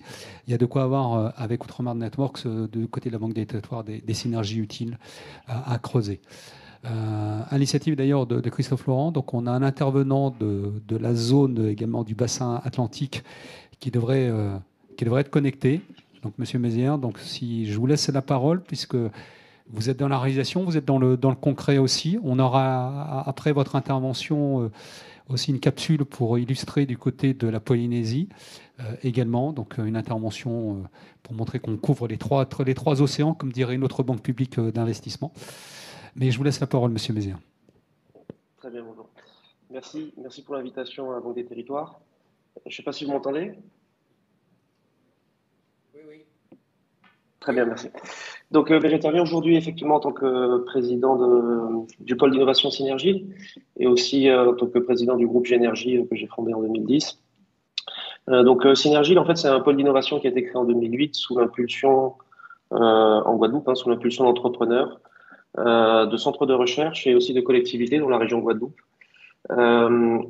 pour accompagner la transition énergétique et établir c'est notre mission, une courroie de transmission entre différents acteurs du territoire afin d'accompagner et d'être un facilitateur, un catalyseur de cette transition énergétique. Aujourd'hui, donc, Synergie, c'est à peu près 80 adhérents, des startups, des PME, des grands groupes, des centres de recherche et aussi des collectivités. On est organisé avec différents départements sur différentes thématiques qui vont de l'ingénierie de l'innovation, l'Observatoire de l'énergie et du climat, l'Observatoire des déchets, la mobilité durable, le bâtiment durable et l'économie circulaire.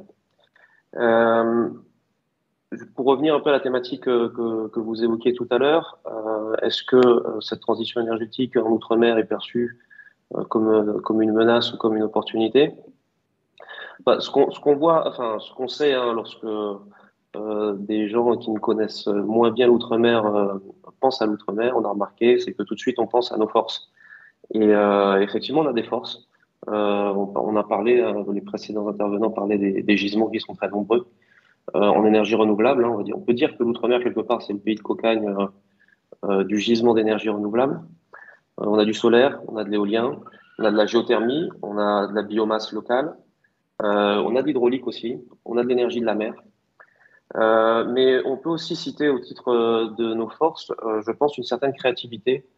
Monsieur Herzog en parlait tout à l'heure, ses propos l'illustrent. Il y a une créativité dans les territoires ultramarins qui me semble être assez spécifique. Cette créativité, on la voit au niveau entrepreneurial, mais on la voit aussi sur les autres points de notre société, qu'elles soient artistiques, sportives. On peut aussi citer dans nos forces la résilience de nos territoires. C'est des territoires qui ont été souvent confrontés à des crises, qu'elles soient climatiques, qu'elles soient sociales, et on trouve dans nos territoires une certaine acceptabilité, une certaine force vis-à-vis des épreuves qui est assez remarquable.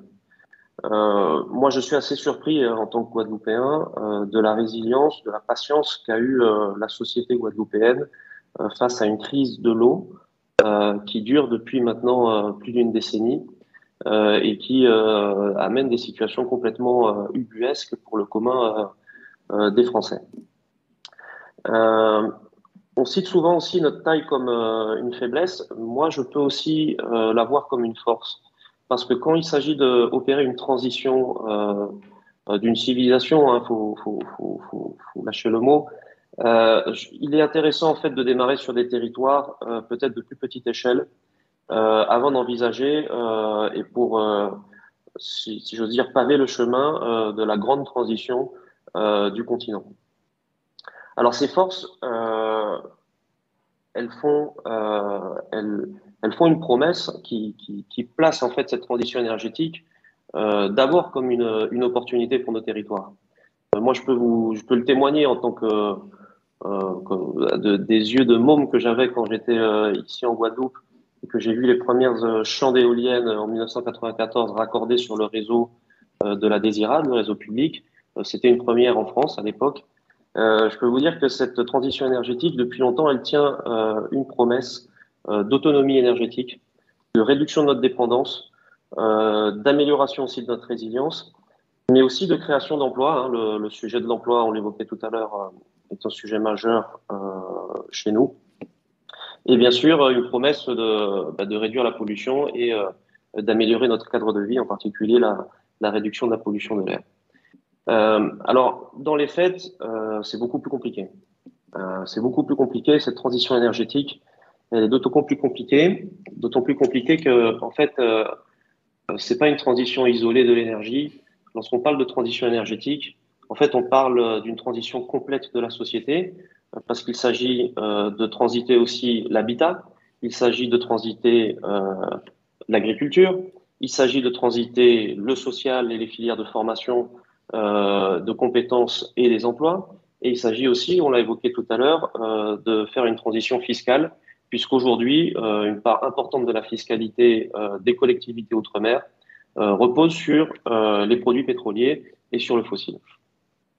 Donc, dans les faits, c'est beaucoup, beaucoup plus compliqué. Et cette transition énergétique, ce que je constate, ce que je peux témoigner, c'est que elle avance par à-coups, mais elle connaît des périodes assez longues de stagnation, d'inquiétude, où les acteurs se demandent où est-ce qu'on en est, il faut qu'on refasse un point. Et c'est pas évident. Et en fait, ce qu'on se rend compte, c'est que on est quand même soumis à énormément de contraintes qui sont locales ou nationales, mais en tout cas énormément de contraintes. Bon, on parlait tout à l'heure effectivement de l'effet d'échelle. Ça peut être une force pour envisager une transition avant-gardiste en mode laboratoire, mais c'est aussi une contrainte lorsqu'on approche le sujet par le prisme du marché et de la compétitivité, de la compétition, de la concurrence entre acteurs. On a aussi des contraintes locales au niveau de la connaissance.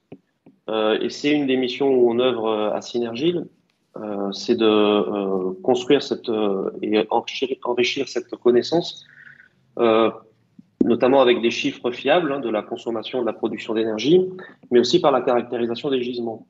Alors, au niveau des gisements d'énergie renouvelable, tout ce qui est solaire et éolien, c'est extrêmement bien balisé. Dans tout l'outre-mer, on a des gisements qui sont très bien caractérisés. Par contre, lorsqu'on commence à regarder les gisements de biomasse et de déchets, là, on rentre déjà dans des niveaux d'incertitude plus importants. Et je suis assez surpris, moi, frappé que, alors que la France, avec son outre-mer, est une puissance maritime hors pair au niveau mondial, eh bien, notre gisement maritime outre-mer soit si peu caractérisé. Il y a peu de cartes de courant précises aujourd'hui à la portée des producteurs pour envisager des opportunités d'investissement sur des parcs et des fermes d'hydroliennes comme on en voit dans la Manche. Donc sur le sujet de la connaissance, c'est une pratique qu'il convient de parfaire et de toujours développer cette connaissance de nos gisements et de nos territoires. Au niveau des faiblesses et des contraintes, je veux dire, de nos territoires, il y a aussi un sujet de compétences. Monsieur Yerzo le disait tout à l'heure, nos jeunes, il y a 10-20 ans, rêvaient d'être fonctionnaires. C'est vrai que de plus en plus, ils rêvent d'être entrepreneurs. Mais il y en a encore malheureusement qui faute de choix, rêvent encore d'être fonctionnaires. Et il y en a plein qui rêvent aussi de partir.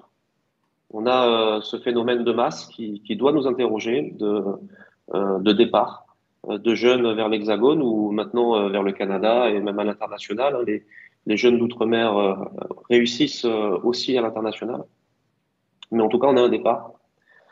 Et le problème de compétences, du coup, les entreprises locales en souffrent beaucoup.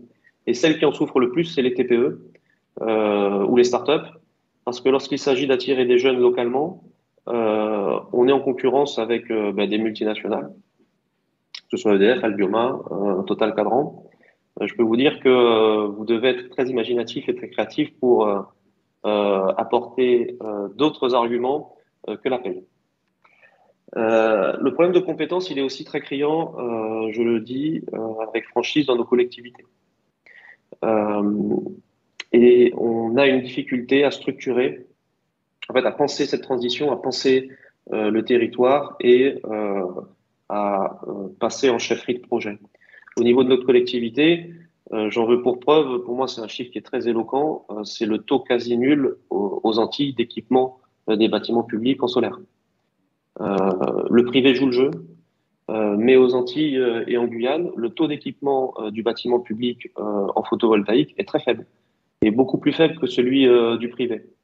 Et ça, c'est quelque chose qui nous interpelle parce que dans cette transition énergétique, on pense légitimement que le secteur public doit donner cette impulsion. Et avec le recul qui est le mien après plusieurs décennies sur le territoire, j'ai l'impression en fait que c'est pas qu'il y a un problème de volonté ou d'ambition du secteur public. Je pense qu'il y a un déficit de capacité d'ingénierie et de chefferie de projet pour passer du concept à la concrétisation. Une de nos faiblesses aussi, hein, en particulier aux Antilles, c'est la dynamique démographique.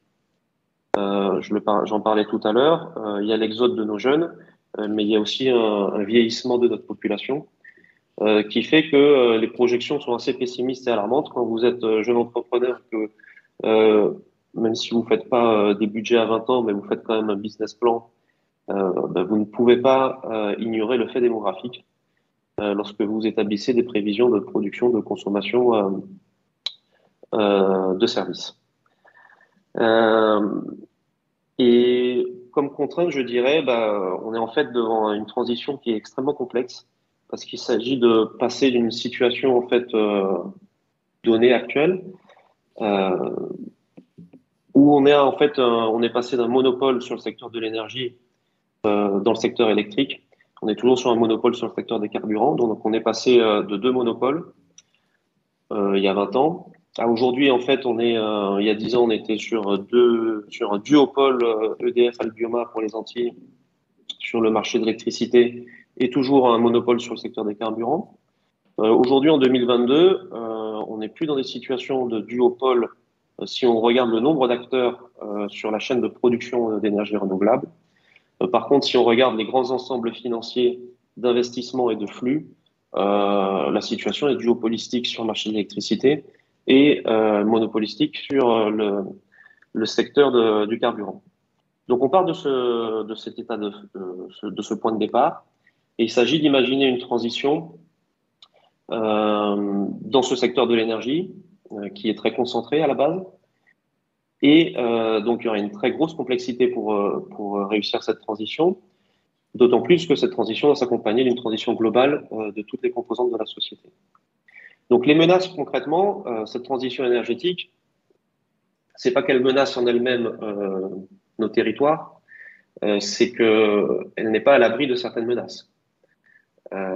Et ces menaces, je dirais en fait que la première menace qui pèse sur notre transition énergétique, c'est la multiplicité, l'empilement des crises qu'on vit. On a aux Antilles, et en particulier en Guadeloupe, une crise de l'eau. On a aussi de gros problèmes sur le secteur des déchets. On a des défis majeurs sur le secteur des transports, et notamment sur le transport public et la décarbonation du transport. Et puis aussi des crises récurrentes de vie chère qui, à l'aune d'une inflation galopante et du contexte géopolitique perturbé, devrait devenir de plus en plus pressante dans nos territoires dans les semestres à venir. Donc cet empilement des crises, en fait, est une menace réelle pour cette transition parce que toutes ces crises vont consommer de la ressource en ingénierie publique, en ingénierie privée, et forcément, ça fera peut-être moins de ressources dédiées à cette transition énergétique. Une des menaces aussi qui pèse sur cette transition énergétique, c'est l'état de départ duquel on part, avec, comme je vous disais, ce secteur qui est très concentré, que ce soit sur l'électricité ou le carburant, et les surcapacités de production qu'on constate en Guadeloupe, notamment sur les moyens de production d'électricité fossile. C'est pas moi qui le dis, c'est la CRE. La CRE, dans son rapport d'analyse de la PPE 2019, alerte sur le fait que pour une pointe de consommation qui plafonne à 240-250 MW en Guadeloupe, aujourd'hui, il existe raccordé en fonctionnement sur le réseau 419 MW de moyens de production fossile thermique. Et les PPE, elles proposent d'empiler au-dessus de ces moyens de production de l'énergie renouvelable, des capacités supplémentaires en solaire, en éolien, en géothermie et même en biomasse importée. Donc, en fait, on ne peut pas réussir cette transition sans ce que vous dites, on le perçoit. Est-ce que vous l'existant. pourriez juste condenser, parce que je commence à, voilà, comme on avait donné un créneau horaire, je commence à avoir une partie de la salle. D'accord. Voilà. D'accord, ok. Non, mais voilà, ce que je veux dire, c'est que cette transition, elle est compliquée et c'est pas une menace pour l'outre-mer, mais cette transition, elle est pas encore assurée et il faudra surveiller en fait que on puisse avoir une vraie concertation et un vrai projet politique qui soit porté par les collectivités locales, mais surtout aussi par l'État, avec des renforts d'ingénierie, d'expertise, pour que on réussisse une transition énergétique qui tienne ses promesses initiales d'autonomie et qu'on ne dévie pas vers une transition énergétique de biomasse et de biodiesel importés en base et en appoint quelques capacités de production d'énergie renouvelable locale. Merci. En tout cas, ce que vous dites était très intéressant parce que je crois que je voyais le président Mariton et je pense qu'aussi Daniel Arceau dans la salle. Les contraintes, elles sont réelles. Et c'était un peu le sens d'ailleurs de cette réunion, c'est de se dire, oui, il y a des enjeux, il y a des véritables opportunités. Par contre, on sait que les étapes vont être un peu complexes devant nous. Elles appellent ce travail partenarial. Et donc, ce qu'on souhaitait, nous, du côté de la Banque des Territoires, c'est de pouvoir comprendre, d'être à votre disposition et d'être un des acteurs facilitateurs. Je le dis, on ne sera pas l'acteur de première ligne, mais on va essayer d'accompagner notamment des structures, des acteurs comme vous qui vont faire avancer leur territoire. On termine avec vous, M. Mézières, pour pouvoir laisser la place maintenant également pour représenter un peu l'intégralité de nos territoires. On voit très bien la difficulté pour les personnes du Pacifique de se connecter à l'heure d'aujourd'hui. Donc on a également un intervenant, donc Frédéric Doc, qui est président du MEDEF de Polynésie et également patron de CGLEC Polynésie. On a une intervention qui est assez courte et assez intéressante aussi, donc je souhaite qu'on puisse la présenter.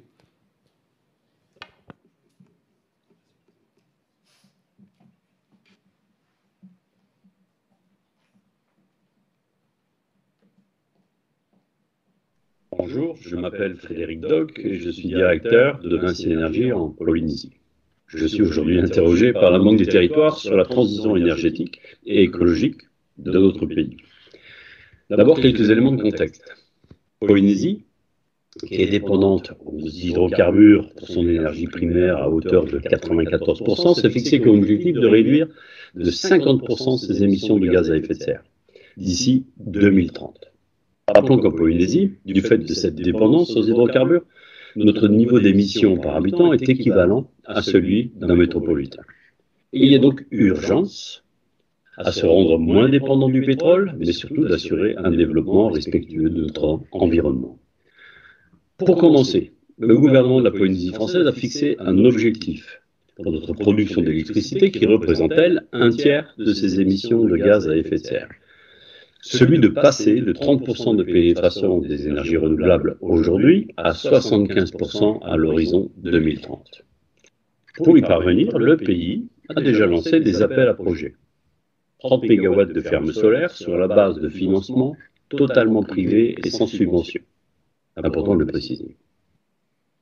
Les entreprises qui ont été retenues ont proposé un coût sur 25 ans du kilowattheure avec stockage inférieur au prix du kilowattheure thermique produit aujourd'hui. C'est une très très bonne nouvelle. Cette première tranche ne représente cependant que 7% de la consommation d'énergie électrique sur l'île de Tahiti. Nous attendons avec impatience le lancement des prochaines tranches.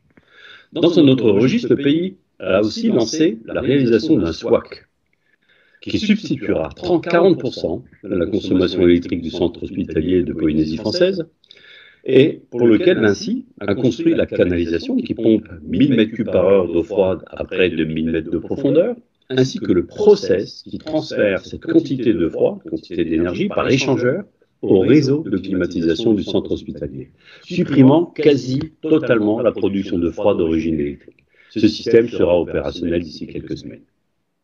Pour revenir aux autres îles et archipels de Polynésie, hors Tahiti, 10 communes de ces îles ont repris la main sur la compétence électricité. Les entreprises qui sont actuellement consultées ont eu l'occasion de proposer des solutions de production ou de stockage d'énergie totalement renouvelable. Vinci Énergie, à travers cette forme de compétition, travaille à proposer le meilleur mix énergétique pour chacune de ces îles. Ce mix dépendra de la configuration de l'île et pourra non seulement intégrer des installations photovoltaïques ou agro-photovoltaïques, mais aussi des solutions d'exploitation de la biomasse, voire même le développement d'une filière de biocarburants, incluant l'huile de copra, bien sûr. Ces deux projets font l'objet d'un soutien de l'ADEME et devraient nous permettre de mettre en œuvre chacune de ces solutions innovantes des preuves de concept dans les prochains mois. Alors, à la question la transition énergétique et écologique, contrainte ou opportunité pour la Polynésie, la réponse est sans aucun doute opportunité. Voilà. À bientôt, j'espère. Je remercie aussi Frédéric Doc, puisque c'est très intéressant ce qu'il fait objectivement avec.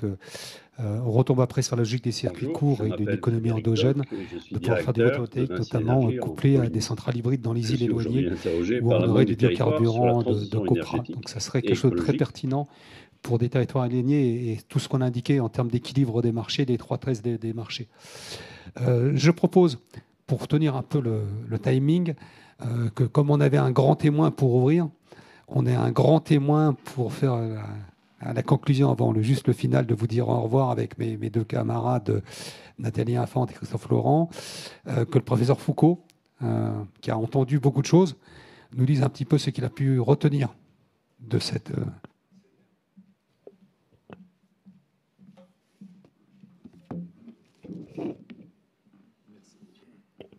Merci Hervé. Je vais tâcher d'être bref parce que effectivement le temps a déjà été consommé. Si je devais faire une synthèse, moi en tant que béotien des sujets techniques, beaucoup de sujets techniques, je crois qu'il ne faut pas simplement mettre de côté la technique et dire que les enjeux sont beaucoup plus larges et beaucoup plus ambitieux et beaucoup plus sociétaux. Je crois que la technique, sur ces questions de transition énergétique, la technique, elle est fondamentale pour, je crois que le terme a été employé par un des témoins en parlant, je crois à la Guadeloupe, en parlant d'acceptabilité. Et cette question d'acceptabilité, elle est fondamentale. Pourquoi ? Parce que le premier point que je retiens, beaucoup d'interventions ont mis en avant des sujets qui en fait, résonnent depuis la crise Covid, quand on parle d'autonomie, quand on parle de dépendance énergétique, on parle de souveraineté énergétique, mais aussi souveraineté économique. Et on a bien vu que le lien entre ici la faisabilité économique et ces projets, elle est extrêmement forte et une intrication très, très grande. Sur ce premier point d'autonomie, d'ailleurs, ça soulève une vraie question. C'est à partir de quel moment l'autonomie, qui sera le produit de cette transition énergétique, conçoit un nouveau paradigme de fonctionnement de nos sociétés. Et quand je le dis, ce n'est pas une formule tout simplement très générale. Il y a, je crois, et on le voit au travers aujourd'hui des débats, notamment dans les sciences de l'environnement, mais aussi en économie, cette question, c'est un débat, c'est une controverse. Donc on voit bien qu'il y a un sujet autour d'un changement de paradigme. Et ce qui fait dire d'ailleurs que cette question de l'écologie, ne doit plus simplement être pensé comme une question sectorielle, mais vraiment comme une question systémique. Deuxième conclusion que je retire, je crois que ça a été évoqué par le président Mariton, mais aussi par vous, Monsieur Foucault. C'est bizarre de voilà, s'interpeller par homonymie, mais je dirais qu'il y a un sujet qui concerne la Banque des Territoires, c'est comment apprécier le risque, non pas le risque financier de porter ces questions, ça c'est votre savoir-faire, mais il y a une question beaucoup plus sous-jacente qui est comment apprécier et parfois même lever le risque des communautés qui vont voir sur le territoire ces projets se développer et qui ne sont pas toujours favorables à ces transformations. Donc, certes, on a beaucoup parlé d'acteurs publics et d'acteurs privés, mais je crois qu'il faut vraiment intégrer les citoyens résidents, citoyens, certes consommateurs, et peu de citoyens sont opposés aujourd'hui à la consommation d'énergie moins fossile. Mais on attend d'eux aussi un autre rôle, c'est d'être peut-être au fond des citoyens producteurs passifs de ces nouvelles énergies. Donc là, il y a un sujet, c'est comment et vous qui financez ces projets et ceux qui portent ces projets, comment on intègre des communautés pour précisément construire cette cohésion sociale que j'évoquais en introduction. Et pour terminer, je dirais qu'il y a quand même un élément, pour moi, très positif dans la contrainte. Et je ne le présenterai pas sous forme de menace, c'est qu'on voit bien que les acteurs qui sont en charge d'évoluer dans cet environnement souvent peuvent se plaindre d'une contrainte du législateur. Ou absence de flexibilité, trop de normes, etc., etc. Vous connaissez le discours. En revanche, je vois le bon côté de la contrainte. Parce qu'au fond, personne n'a le droit de se tromper sur cette transition. Et je crois qu'on a besoin de contraintes. On a besoin de contraintes parce que le risque pris serait effectivement, non pas de suivre une transition, mais une trajectoire énergétique ou une trajectoire écologique qui nous obligerait à passer de une contrainte à de multiples contraintes. Et peut-être pour finir, je vous laisse avec cette citation d'un écrivain que j'aime beaucoup, Borges, José Luis Borges, qui disait « Toutes les époques sont des époques de transition. Nous savons quel est l'avenir ou les avenirs, mais il y a une chose que nous savons encore mieux, c'est que demain ne ressemblera pas à ce que nous avons imaginé aujourd'hui comme avenir. » Et donc effectivement, ces transitions, on sait qu'elles ne ressembleront pas, demain ne ressemblera pas à aujourd'hui. Donc prenons plutôt le terme d'opportunité que celui de contrainte pour envisager le meilleur. Merci. Très belle conclusion, merci beaucoup. Je vais remercier tous nos intervenants, également tous ceux qui sont aujourd'hui au Hub. Si Christophe et Nathalie, vous pouviez juste mettre avec moi, parce qu'il faut illustrer la Banque des Territoires sur les territoires. Donc, je ne suis pas le seul, avec naturellement l'ensemble de nos équipes, mais voilà. On montre un peu les visages de la Banque des Territoires sur les territoires.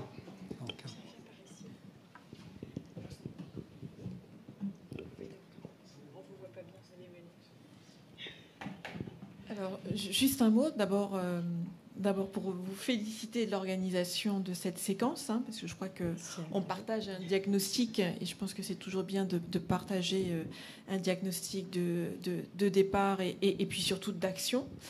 On voit que ces territoires sont extrêmement profitables en termes de projets, d'opérations, d'expérimentation aussi. Ce sont des territoires, on l'a dit, en développement et donc qui ont besoin effectivement d'avoir cette vision à la fois de développement dans une stratégie de transition écologique et énergétique.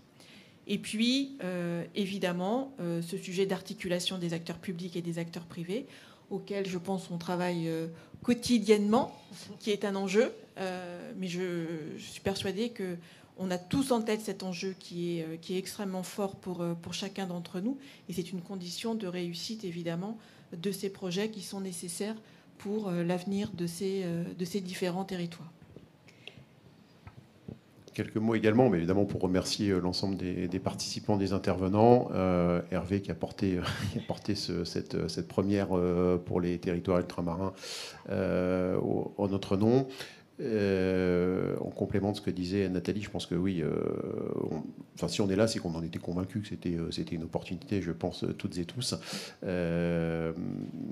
Beaucoup de projets ont été cités, alors beaucoup de projets sur Antilles-Guyane, évidemment, qu'on connaît, qu'on accompagne, qu'on va continuer à porter. On a parlé de Marianne Arroyer, de biostratège en Guyane tout à l'heure. C'est vraiment des exemples de...